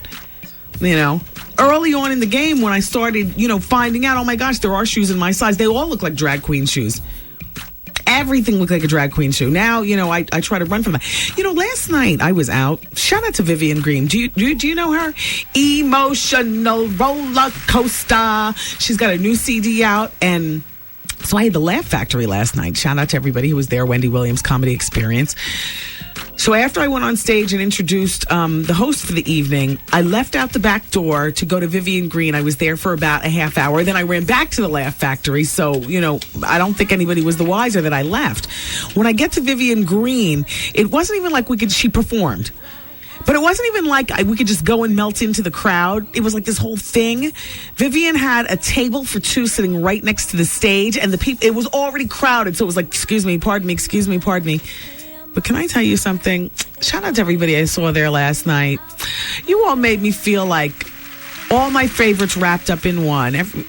People were hot. Now, mind you, I'm not getting carried away with my own press. I know that there are people out there that don't like this show but listen and are big critics of mine. I acknowledge you. But last night, you weren't there. I felt like Miss Diana Ross, RuPaul, Bette Midler, Joan Rivers, Oprah Winfrey, all the greats wrapped up in one.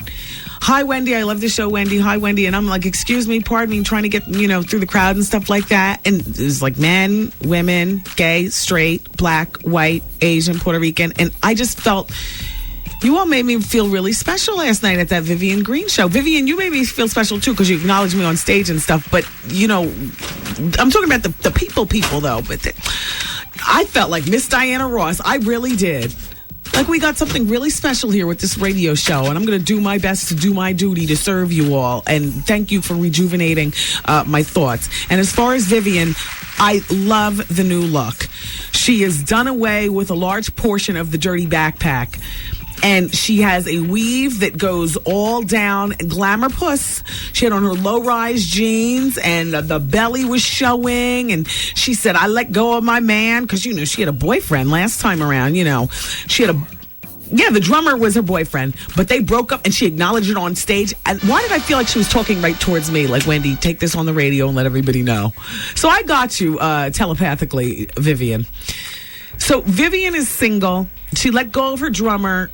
And she was just doing the damn thing last night. Vivian, I so enjoyed your performance and your new look. Congratulations. It's Wendy, man. Yesterday, I don't know if you heard, Little Flip gave you a nice shout out on 106 and Park. He was just shouting you out because you broke Sunshine before everyone was playing. And he said after you played it, the whole country started. Of course! The Wendy Williams Experience. The lifting, the running, you've got to keep the physical together. Whatever, it's all about the beautiful. TCB, taking care of me. I got TCB, taking care of beauty. The struggle, the drama, you're always running out of time, but you don't have to worry because you've got peace of mind. Blessed by beauty with TCB. TCB, taking care of me. I got TCB, taking care of beauty.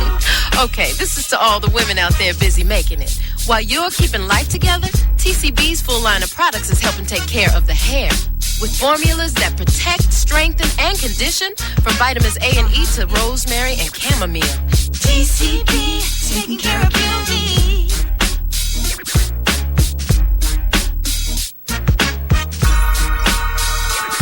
During February, TCB and WBLS challenges you to know the value of your history. Listen to WBLS all month long for your chance to win cash and prizes from TCB. 107.5 WBLS celebrates Black History Month by reaching back to our roots. Harlem, where WBLS was born. Friday, February 25th, WBLS celebrates Black History with a salute to the Harlem YMCA's 2005 Strong Kids campaign. Join the WBLS family. Me, Bob Lee, Paul Mooney, Ellen Cleghorn, Ann Tripp, Mark Jordan, Adimu, and Wendy Williams as we broadcast live from the first annual Harlem Y Phone-a-thon to benefit the Strong Kids campaign. Call in and pledge, or come on down and join us anytime between 6 in the morning and 7 p.m. Friday, February 25th, open your hearts and open your wallets and pledge your donation to support the Harlem YMCA and to benefit the Strong Kids campaign. Trace your roots back to WBLS, your family tree of the community. We're born here, we live here, and we'll be here for you, keeping you connected. 107.5 WBLS. From 107.5 WBLS, we celebrate Black History Month 2005. Today, saluting our own Mr. Percy Ellis Sutton, Chairman Emeritus of Intercity Broadcasting. Born November 24th, 1920 in San Antonio, Texas, Mr. Sutton attended 3 historically black universities, served with the Tuskegee Airmen, and won combat stars as an intelligence officer with the 332nd Fighter Group's Black 99th Squadron. He fought for civil rights with the NAACP and as the counsel for the Honorable Malik El Shabazz, a.k.a. a.k.a. Malcolm X. In 1966, Percy Sutton won the borough presidency with 80% of the vote, also leading the restoration and revival of the world-famous Apollo Theater. In 1971, Mr. Sutton co-founded Inner City Broadcasting Corporation, making WLIB and WBLS the first black-owned radio stations in New York City. Although retired, Percy E. Sutton is still on the cutting edge of communications. I've moved on to another technology. And for 4.5 years, I've been working to establish a company called Cinematics. One of my persons will be talking to the chairman of the second largest telephone company in America. At the same time, my scientists will be replying to a request made to us. Next year, I'll have with me 3 of the giants in the telecommunication companies as investors. Making Black history every day. This moment in Black history is brought to you by BET's College Hill. Black college life, uncensored and completely unrestricted.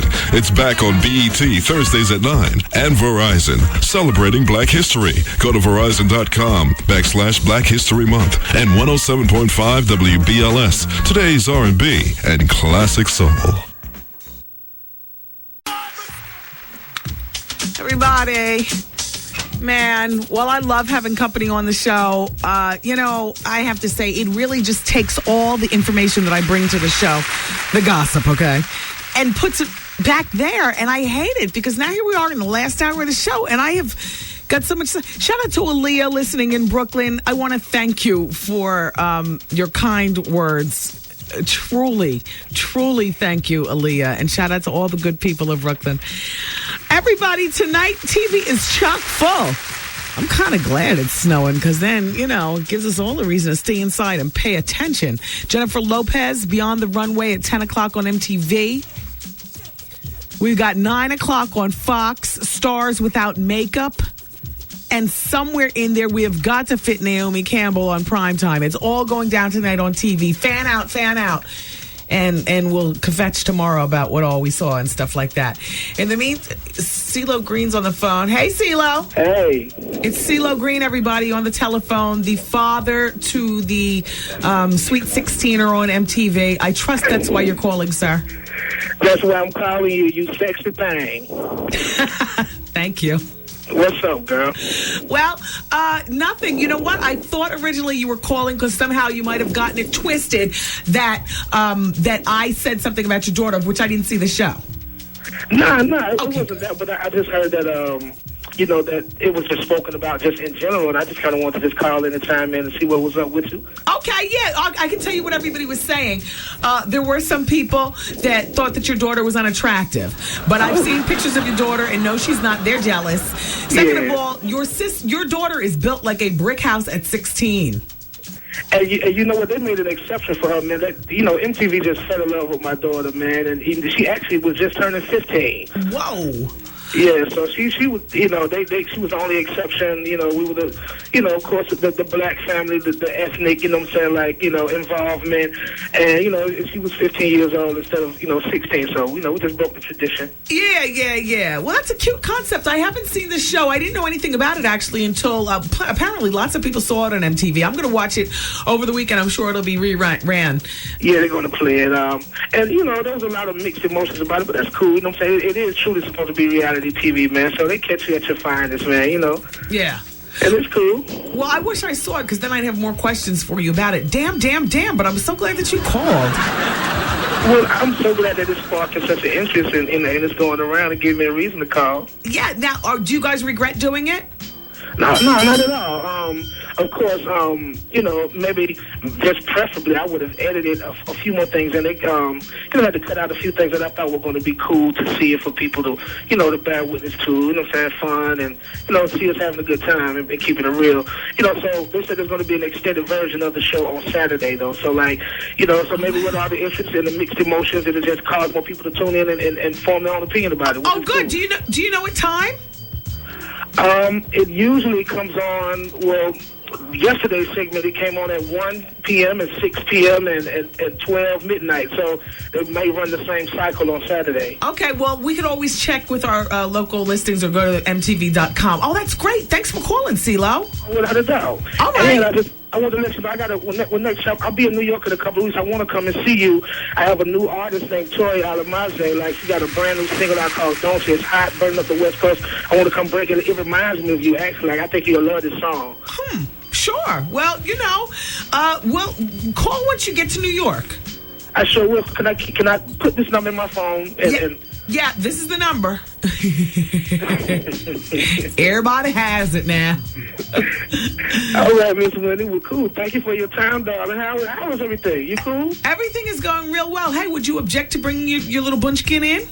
No, I wouldn't. We try to arrange that. You know what I'm saying? I'll be up there on another agenda. You know what I'm saying? But maybe I can arrange that. You know what I'm saying? And if we have have the time to do it, yeah, sure. Why not? That would be cute. It's always fun talking to the teenagers of the famous and the moneyed.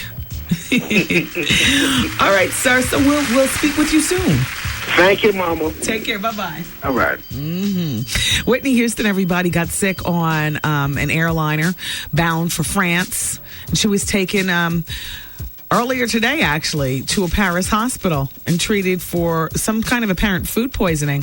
According to her publicist, Whitney was rushed to a hospital in Paris because of severe vomiting, and she even got sick on the airplane. And she's doing well now, though. She has gastrointestinitis. I wonder if anybody tried to Dixie cup any of the vomit to sell it on eBay. That's Whitney Houston puke. And why not? Hey, Whitney. I will always love you. And whoever sent me these pictures, Art, where did you get these pictures of Bow Wow and Sierra at the game? Because I don't believe it. I'm looking at the body language. This is Sierra.com. Okay, so this is cute. Sierra's got a website called Sierra.com. Now, on that website, you will see pictures. I have 3. Were there more pictures than this on her website? No, those are the 3. All right, you'll see 3 pictures of Sierra and little Bow Wow at a basketball game. I don't buy into any type of romantic relationship. The body language is saying that they are friends and that's it. Just my opinion. Because, it's easy to insinuate something. What was the caption under the pictures? No caption. Okay, no caption. Then there's nothing to be said. The body language. And I broke it down to Art behind the scenes. Did it make sense once I broke it down? It made perfect sense. Because Art was giving them to me like, ooh, look at this. They're a couple. And I looked and I said, no, they aren't. And then after I broke it down to Art, he said, you're right. So Kanye West announced that he plans on charging for appearing on magazine covers. Egomaniacalness continues. Hey, Kanye, he's a friend to the show. I mean, how would we act if we were in Kanye West's position? Maybe we feel the same way. I don't know. I mean, it's easy to judge stars when they make these outrageous claims. Like magazines help perpetuate your career. Why would you even think about charging? By the same token, having a multi-platinum person also sells copies of your magazine. I don't know. I don't know. That's like Kanye saying he charged for radio interviews. Oh, hell no. On the other hand, I understand where the pomposity comes from because everybody is falling at his feet at this particular point, like Usher. I would suggest taking it down 1,000, though. He says, here's his quote, "These magazines make money from ads and subscriptions, but I know that part of what drives magazine subscriptions and ads is who's on the front cover.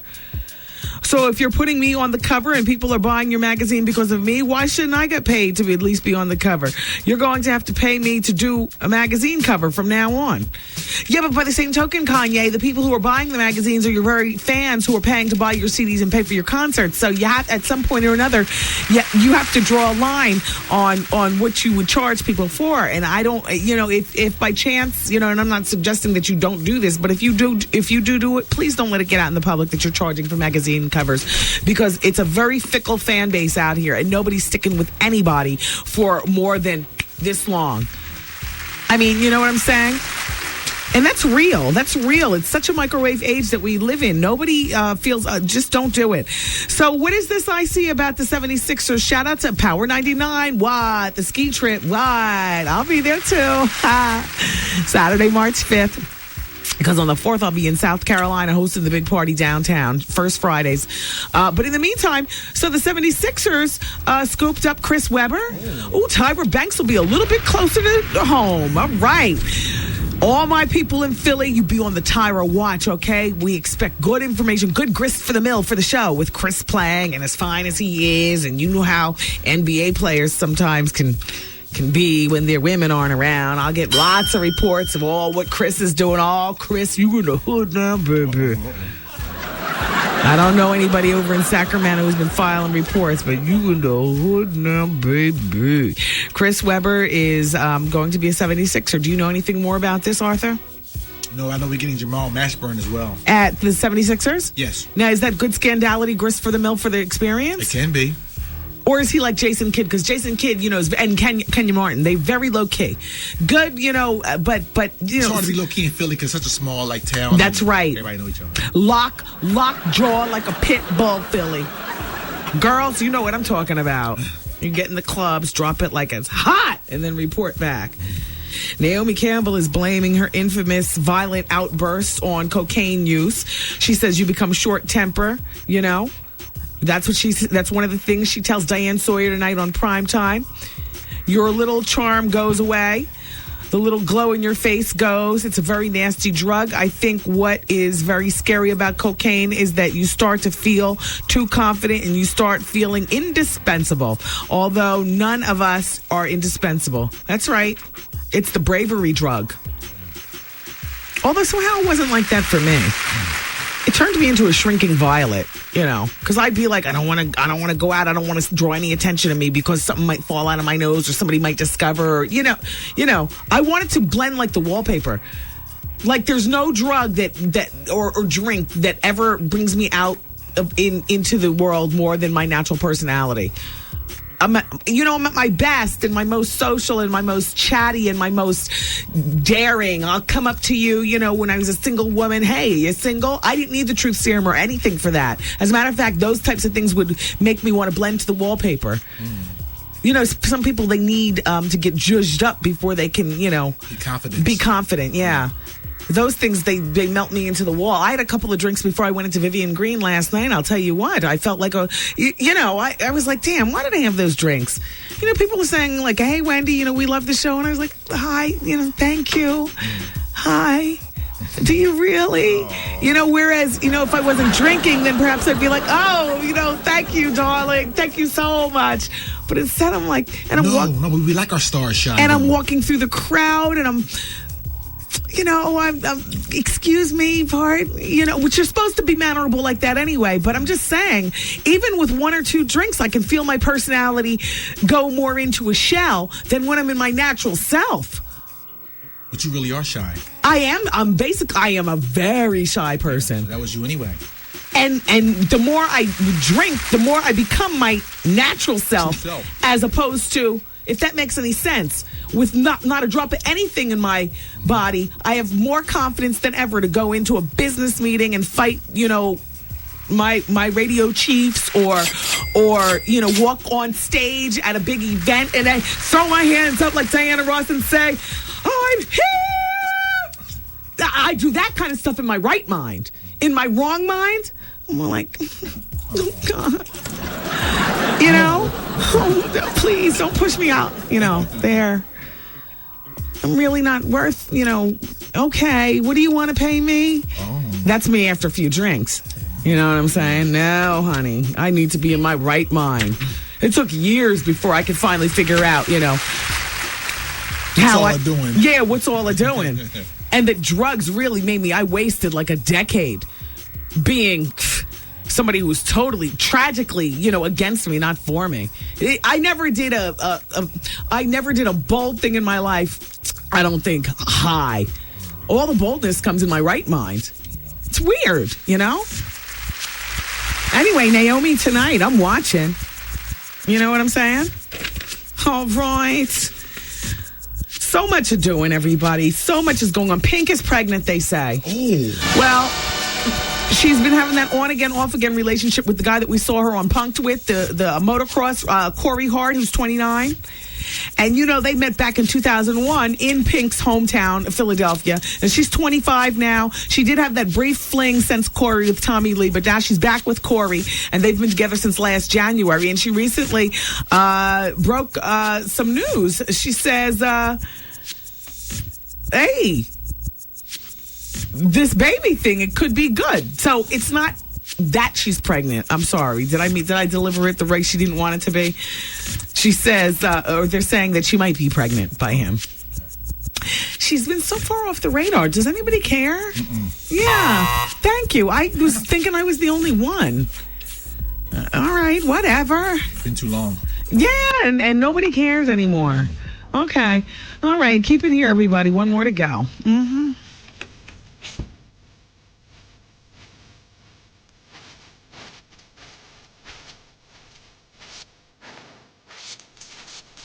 Wendy, man. Michelle? Yeah. You're just having casual sex with him. Right. There is no engagement. No. He's got a girlfriend. So-called. I'm pregnant now. Should I keep it? Wait, hold on for just one moment. I'm about to reach through the phone and crack her skull. The Wendy Williams Experience. Yo, did you catch this flashback? Tevin Campbell. Ow. All right, Trev Hollywood's on the board right now. He's not as proficient with hitting the buttons. Where the hell is Dave? Where is Dave? Karen, can you please go get Dave and tell him to bring his ass in here now? Because I'm telling a story and I need his effectiveness on all my sound effects. I want to hear my ow. How you doing? Ow. How you doing? That's great, Trev, but you know, Dave knows it like clockwork. Right. Watch how fast he is. How you doing? No, watch how fast Dave is. Tevin Campbell's going to be performing. How you doing? See? This is it right here. Miss a day, miss a whole lot. Coming through your speakers, boy. It's Wendy, man. Yes, sir. Oh, boy. It's the Wendy Williams Experience. And a special shout out to the good people listening in Bridgeport, Connecticut. Mayor John M. Fabrizi and his entire cabinet. Thank you, everybody, for making today Wendy Williams Day. I was supposed to get to the key to the city this evening right after the show. However, it is snowing so horribly here in New York City, and the snow was horrible in Bridgeport earlier in the day, even before it started snowing here in New York. So, unfortunately, I won't be up there today to receive. However, we will have a snow date, as opposed to a rain date, a snow date.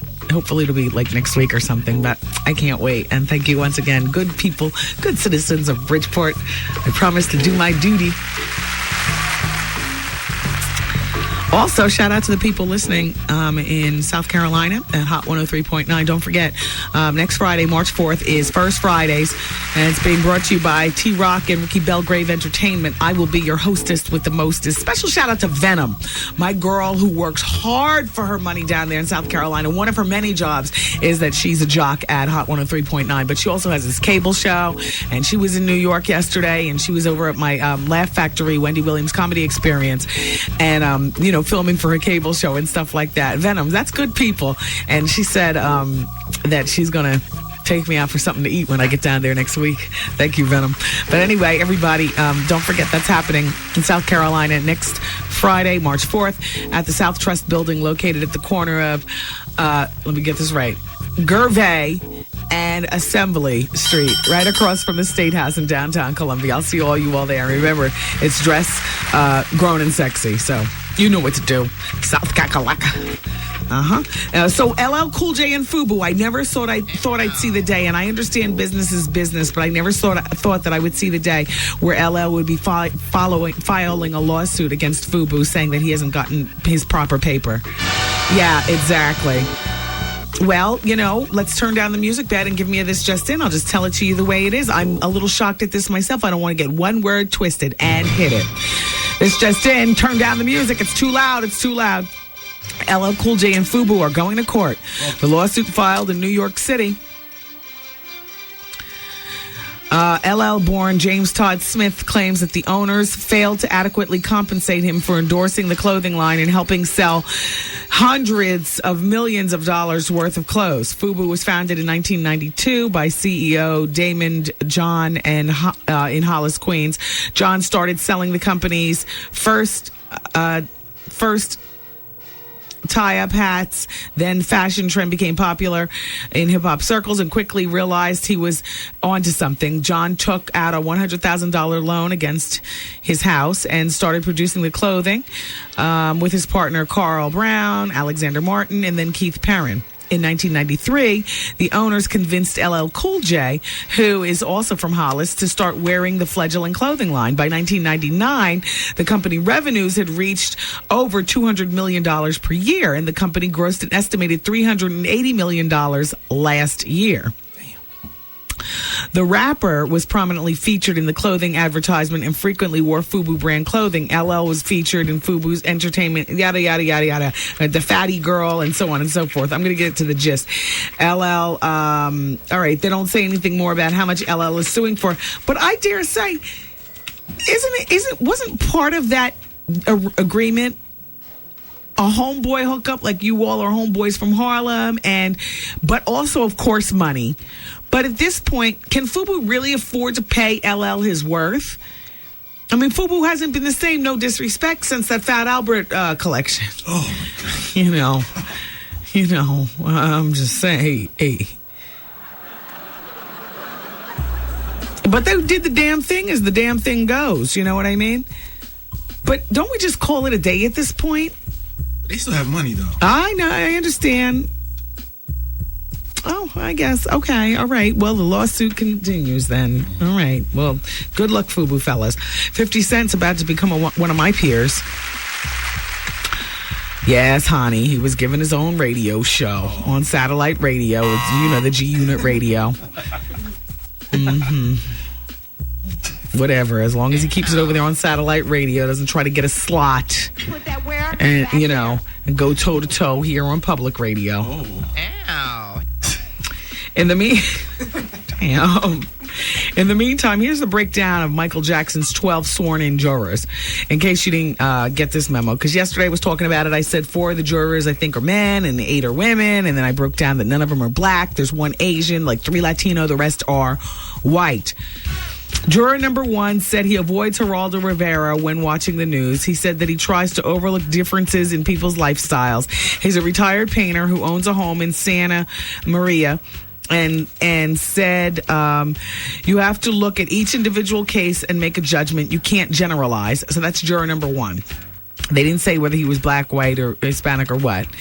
But I can tell you, okay, here's the breakdown. 4 Hispanics, 1 Asian, and 7 whites. And they range in age from 20 to 79. And like I said, no African Americans.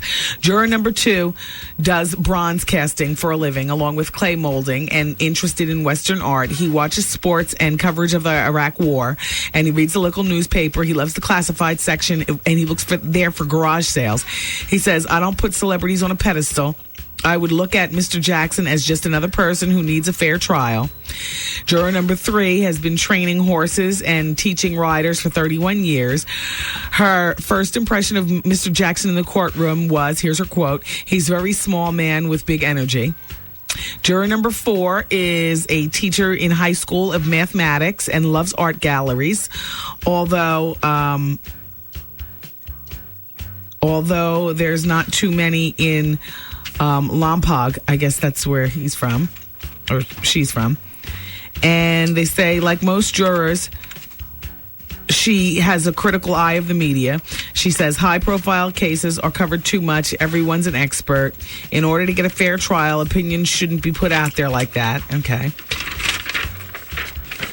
Juror number 5 is the oldest of the jurors, 79. She watches only the last part of NBC Nightly News while waiting for Jeopardy to start. She's a Jeopardy freak. She's an old movie buff, and she likes things that make her happy. She is also has many grandchildren. And in terms of Michael Jackson, she said, I heard more about him in Russia than I do here. Juror number 6 is a physical therapist. Oh gosh, I'm getting the 1-minute sign and I'm feeling awfully pressured. So I got to stop this right now. And I'm sorry. I got to stop this right now and thank our special guest who came in today. First of all, I would like to thank the fabulous Shamar Moore. Please don't forget and do remember that, what's the name of the movie again?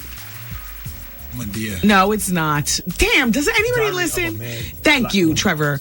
Diary of a Mad Black Woman, Tyler Perry joint, starring Shamar Moore, Cicely Tyson, and many others. Opens in theaters tomorrow. He graced us with his presence earlier. We talked Young and Restless. We talked Gay Talk. We talked Soul Train, and he was just an all-around good guest.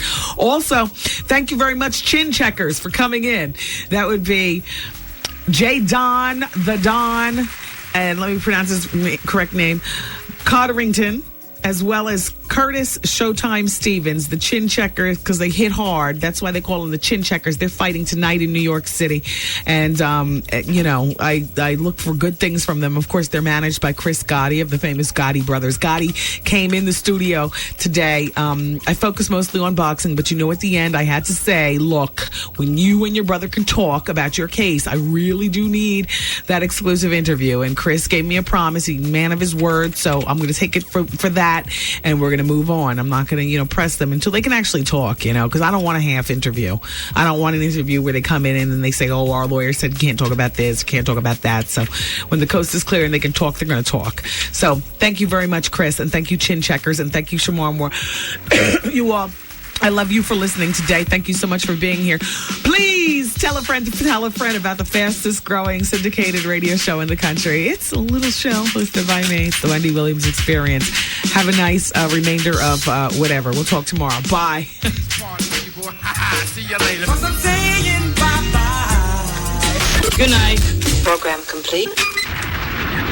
I've got so much extra stuff to talk about during the bonus hour. I'm exhausted just looking at it.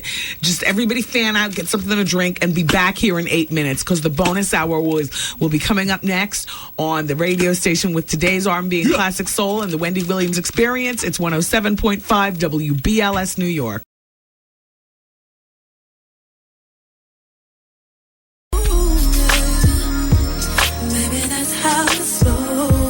Okay, 3, 2, 1, cut.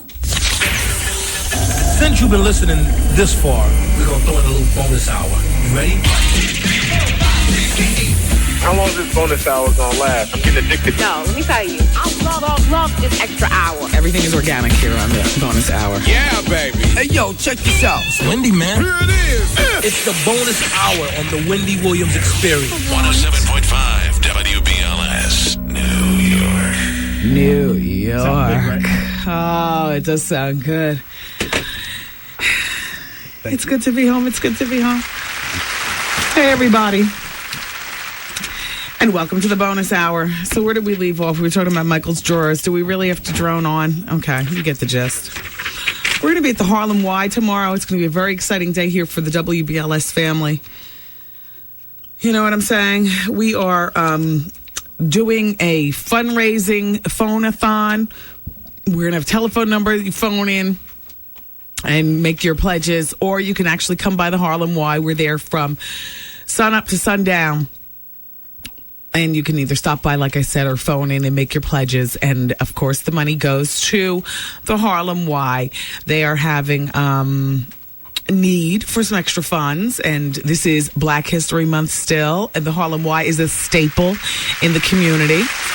And so is WBLS. So that's a very good marriage right there. We're helping them raise money. And we need your support, community. So Shamar Moore was fun today.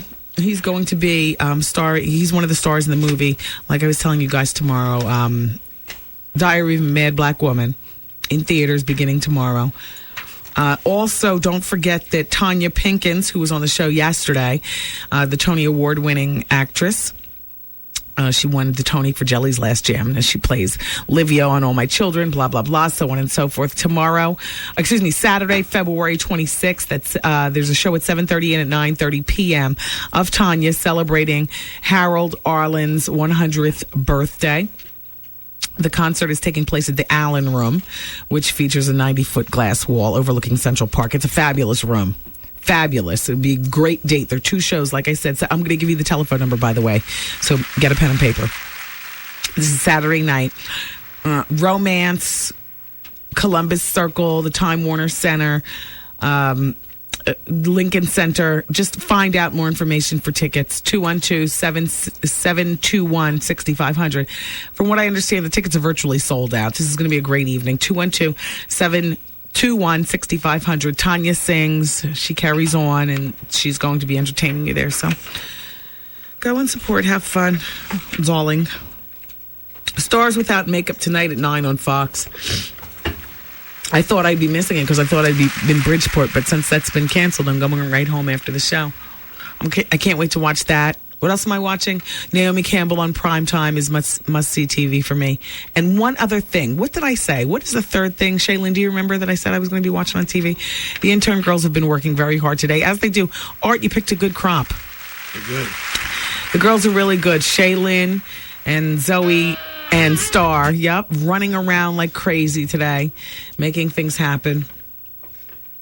Star was a little grouped out on Shamar Moore. I just had to pull her aside just for a second. I remember being an intern myself. When I interned for Matt Siegel in Boston, it was when the new Tina Turner, What's Love Got to Do with It CD was out, and Madonna with the Borderline and all like that. Exactly. Oh, please. Mothers lived. And these are the types of people that would come through the studio. It was a top 40 station like Z100. You know what I mean? And Matt was like, to Boston what Scott Shannon was to New York back in the day. You know what I mean? And so I would feel as excited about people coming through as Star does, but I would never exude it. But she was exuding it. And I was like, Star, listen, we don't like to make our guests feel. There are two things I'm not tolerating on this show. Number one, groupies and all like that, even though you might admire. And number two, substance abuse. While I've been an offender, I just have no tolerance for it at this particular point, not getting in the way of, my livelihood and bigger business, what you do on your own time. And mind you, she doesn't do it, but I was just breaking down, the two things that I don't, and she understood.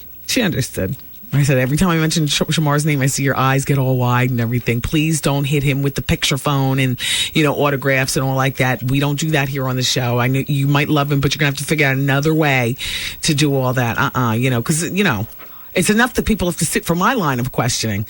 But when they get hit with all kind of, other stuff, then it just becomes like awkward. But I know how it is. I remember when Madonna came through when I was an intern. It's Madonna! I got all my rubber bands. I want to say, but you don't say anything. Oh gosh, I wish I had known that the snow was going to be like this. I planned nothing for dinner. I thought I'd be up in Connecticut. Dear Wendy, I'm a dedicated listener to the show. My oldest sister is 37 years old, and she is marrying a man who's 43. They both have never been married, nor do they have children. Wow, that's nice. They meet each other at this point, and it's a fresh start for both of them. She's 37, he's 43. They met 6 months ago and got engaged last month. Wow, that's moving fast, but you never know. I mean, they're older. They know what they like. He moved into her condo while the house in New Jersey is being renovated. The wedding is in August of this year. In the beginning, he was a great match for her, and the whole family was happy. Well, mind you, the beginning, they've only been dating for 6 months, and they've been engaged for a month. Okay.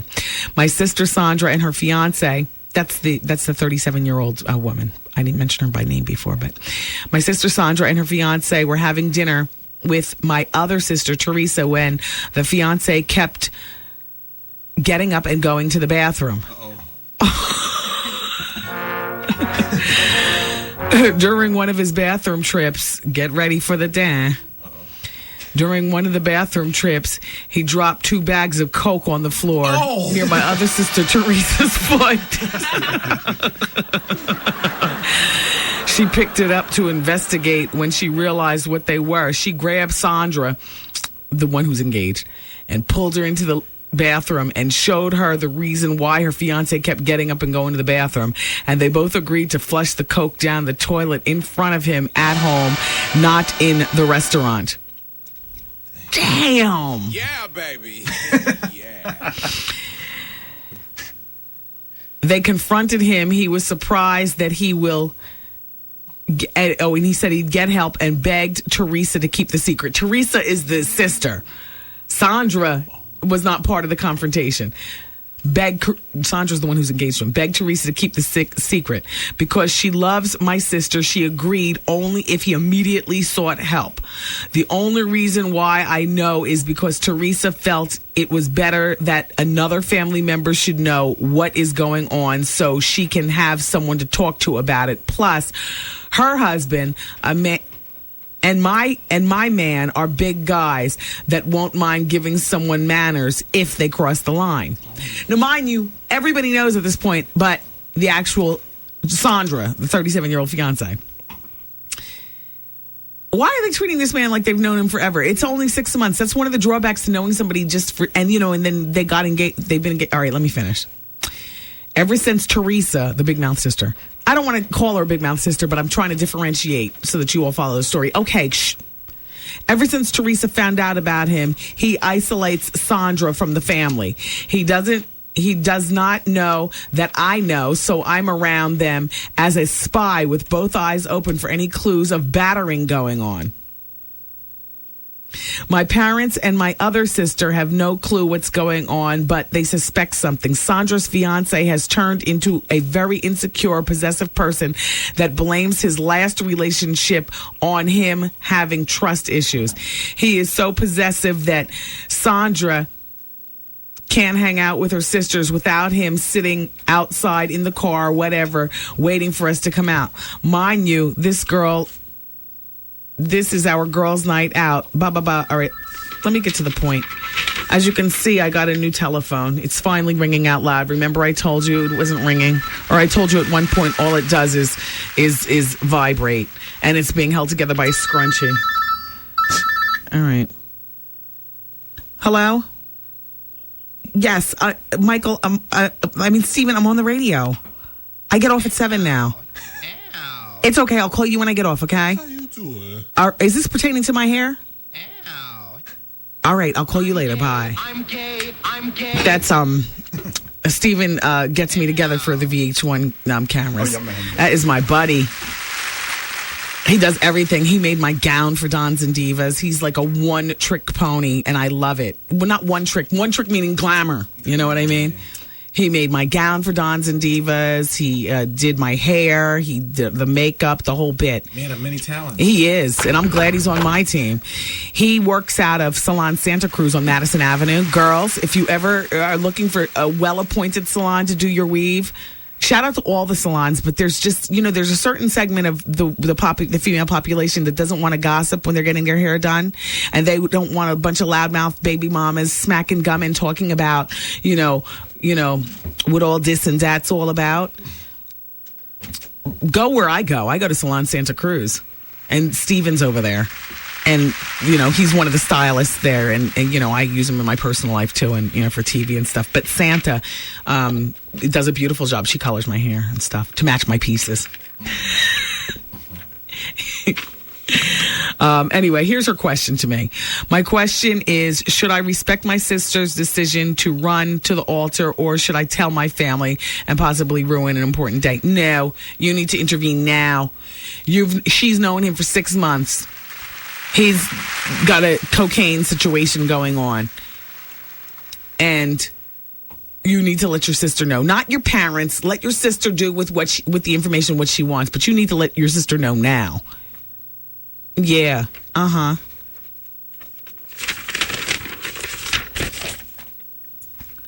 Did you hear about this teacher in New Jersey? What's up, homies? That admits letting a boy touch her? The boy is 12. This time it's in Toms River, New Jersey. Hey, Toms River, an elementary school teacher has admitted to letting a 12-year-old boy, two of them, as a matter of fact, two 12-year-old boys, touch her butt and permitted them to kiss her in the classroom. I'm going to put her on blast. Her name is Robin Gilanella. And just in case I'm pronouncing it wrong and you don't know who I'm talking about, let's just finish her off. Okay. Gilanell. And she pled Robin, Robin, not YN. And she pled guilty already to 2 counts of child endangerment yesterday. Under the plea deal, prosecutors are recommending that the 26-year-old serve nearly a year in Ocean County Jail. Okay, well, when she gets out, we must continue on. Robin Gianella. Sounds Italian. Well, she taught at Silver Bay Elementary School, where both boys went. I said Silver Bay Elementary School. Ooh. The incident took place between September 2003 and May of last year. Robin Gianella.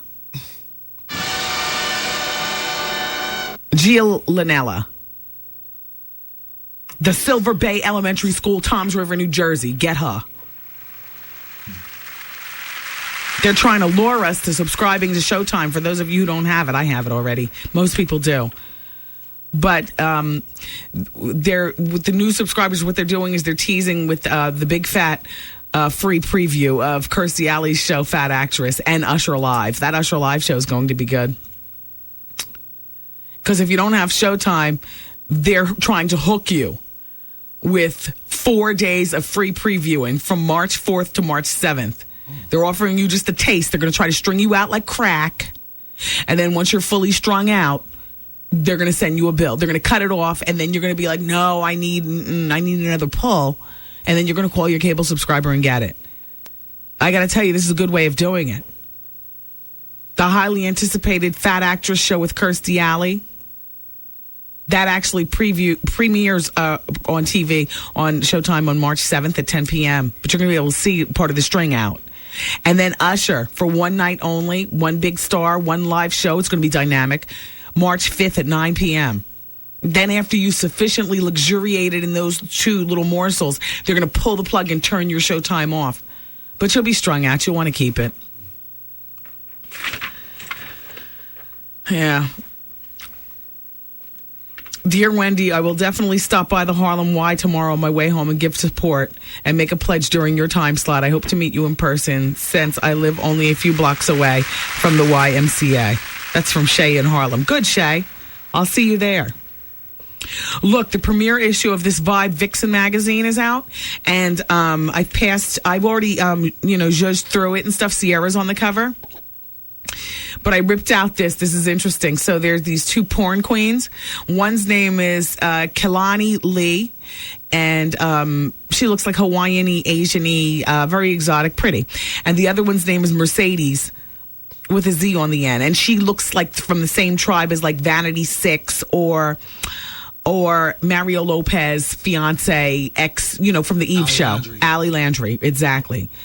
So the magazine did a little interview with the girls, asking them, just based on persona and looks, how they feel certain famous men would be in bed. And so here's what they said about 50 Cent. Kalani says, I met 50 while we did the Groupie Love DVD, and he is very sweet and humble and polite, and he sometimes seems even more shy, a little more on the shy side. I don't know how magical his stick is, but he could be a beast, he could beast me out any day. Well, see, that's the money chicken head part. That's, you know what I'm saying? Who cares, if his magic stick is limp? These hoes are looking for, a meal ticket. I hear that. Say the right things, because then, once he reads this magazine, he's going to be calling you all up. Then Mercedes, the one who looks like Vanity, says, I think that 50 pretends more to be hard than he really is, because he looks kind of shy. No matter what his rap, he'd be too sensitive. But I'd still bone him and not tell anybody if he was small. I'd be like, my baby is just fine. Leave him alone. Say, she's another one looking for the meal ticket. Blah, blah, blah. This is boring. Let me move on. Maybe I'll continue more tomorrow. Can I see what they look like? Oh, they're pretty. Let me see. Where is Dave, by the way? Trevor, how come you're luxuriating in here? Art, where is Dave? Oh, he left because of the snow. Oh, yeah. It's bad up there. Yeah. Oh, yeah. The Pocono, sure. Mm-hmm. But why doesn't he ever tell me these things? Why does he just disappear? Because you make him stay. No, I wouldn't have made him stay. I would have... check. If he called me up last night, I would have said, Dave, the snow is supposed to start at 3 o'clock. You might not want to come. Except I never say that to him, because I always figure he loves getting stuck in the city, because that's a chance for, jumping off and carrying on. Apparently, he wanted to rush home because maybe his wife is on to him. The jig is almost up, and he's got to, Yeah. Who knows? He took the train, though, right? Him and his daughter, yeah. Oh, that's right. His daughter was in here, his stepdaughter. She's a cute girl. Would she just get her hair done? It looks all... Hair and nails. Did she? Yeah, he got her hair and nails done. Oh, that's nice. And she's a cute girl, too. Oh, I know what comes on tonight that I wanted to see. I'm going to have a conflict of interest, though. I mean, I'll be back and forth, but MTV is doing the Jennifer Lopez Beyond the Runway, which airs tonight. I think I'm going to wait to see that on the weekend because I got to see these actors and these actresses with no makeup. And I also have to see Naomi Campbell on primetime tonight. Yeah, and somewhere in there, I got to start throwing away. You know how every season you buy 1 million white T-shirts? Like, I love jeans and T-shirts. And it's time to throw them away. Spring is about to be sprung. You know, and get a whole new collection. I go to the H&M and I swipe them off the thing. I stop at the Fruit of the Loom. I just, you know what I mean? There's some staples in your wardrobe. I have to do that. A little cleaning up because before you know it, it's going to be time.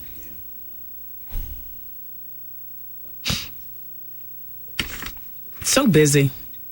Third book's almost finished. Did you see Karen Hunter? That's my writing partner. She just came in here today.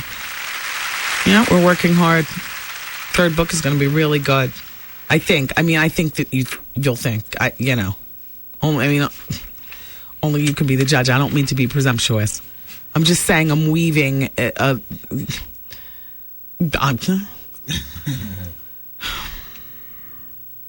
Anyway.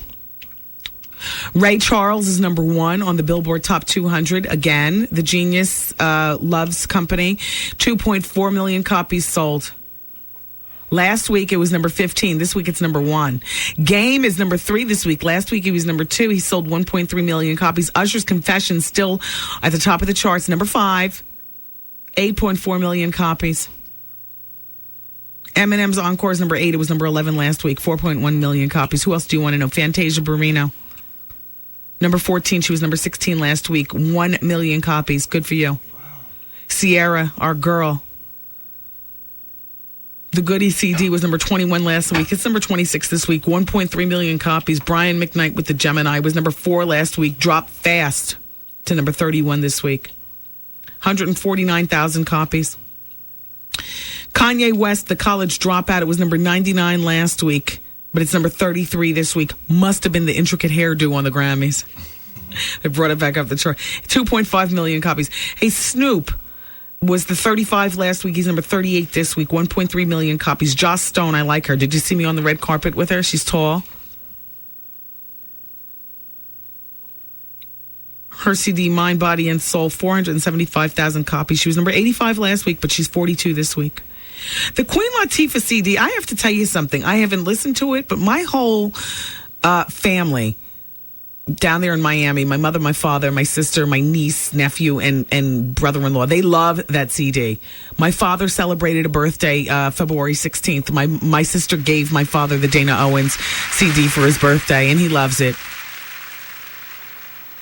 He rides around in his Chrysler Phantom listening to it. They got one. Now I'm trying to think, gosh, how close am I? You know, the nut really doesn't fall far from the tree. How is it that the car that I would really love to have is the car that my parents already got? They picked theirs up last week. They're telling me all about it. Oh, yeah, the first time we saw it was at the BRC, the Black College Reunion, the BCR. You know what I mean?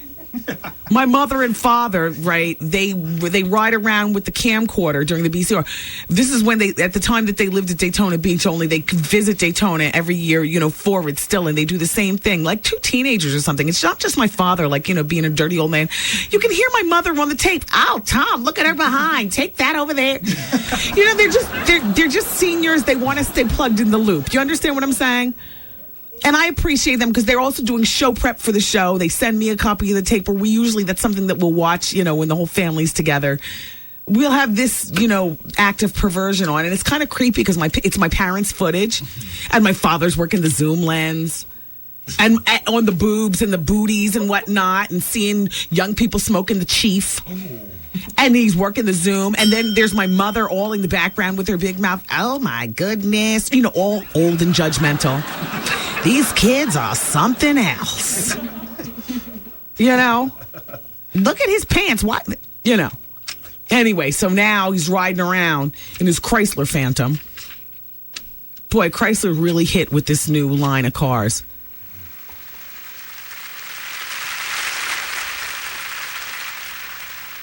listening to the Dana Owens Project. Trying to be hip. She's singing. Yeah, she is. 529,000 copies she sold. She was number 71 last week. She's number 48 this week. You know, the Grammy hosting, that brings her, resurrects and the sales and whatnot. All right, I'm getting bored with this. I'll save that for another time. Let's move on. By the way, for those of you who love Raven Simone like I do, she's a friend of the show. I just love that young girl. Yeah, baby. Well, beginning tomorrow, February 25th through March 17th, with the purchase of a Happy Meal or a Mighty Kids meal at McDonald's, you'll receive one of 6 That's So Raven inspired fashions and fortune-telling accessories, or a mini basketball figure sporting one of 30 mini NBA jersey replicas. Oh my God, my son's going to want to go for a Happy Meal tomorrow. As soon as he sees this commercial on TV, I haven't seen this. The good thing is that sometimes this McDonald's and Burger King's, they make the prizes better than the food. And I don't mean to disrespect, because I love the food at both places. But, I find that when my kid wants to go, like, can we go to Burger King? And I'm like, if you don't wet the bed for 7 days in a row and, you do all your homework. They got homework, even though he's 4. And you do all your homework and you make a nice friend. I'm not getting any notes from school. Not that he gets a lot, but, just to reinforce. Then we'll go to Burger King or McDonald's or whatever on the weekend. And wherever we go depends on who's giving the best prize. And then we go and I find the French fries are cold. I eat most of them. Sorry, LA weight loss. But then I get right back on you afterwards. He's not really eating the food. He's busy trying to collect all the SpongeBobs or all the NBA jerseys or whatever. All right, that's enough of that. Let's move on. Wendy, I'm contemplating getting a tummy tuck sometime next year, and I heard that going to the Dominican Republic is a third cheaper and it's safe. Do you know anything about this? I really respect your opinion and advice. Yes. We had a housekeeper when I was living in Marlton. She was from Brazil. She and the crew, the girls, there would be 3 of them. They'd come and they'd get the job done in like a half hour. It's not because our house was so big. It was the same house that you saw on the BET Cribs. But, the more houses you clean in a day, the better. You understand. So she would go on her vacation back home to Brazil, and she'd come back and she'd look thinner. Her boobs would be bigger or something like that. She was the incredibly transforming woman all the time. And this is on a housekeeper's budget. But, you go back home to Brazil, and whereas boobs cost an average of like $6,000 here in the States, sometimes you're going to pay 10, sometimes you're going to pay 2 by some hack quack. You go over there and the going price for boobs is like $1,000 American dollars. But I got to tell you something. And I'm not discounting foreign surgery, but you want your surgeon to be as close to you as possible, because any complications or anything going on, your breasts start to harden up, literally seize up like golf balls, or like your tummy tuck.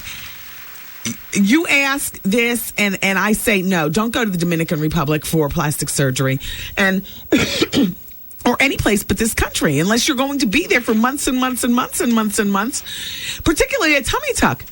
You know what happens with a tummy tuck? You got to hunch over like an old man for like the first 2 weeks because everything is pulled so tight. If you stand straight up, you're ripping stitches and you're going to be in terrible pain. A tummy tuck is like, it's real.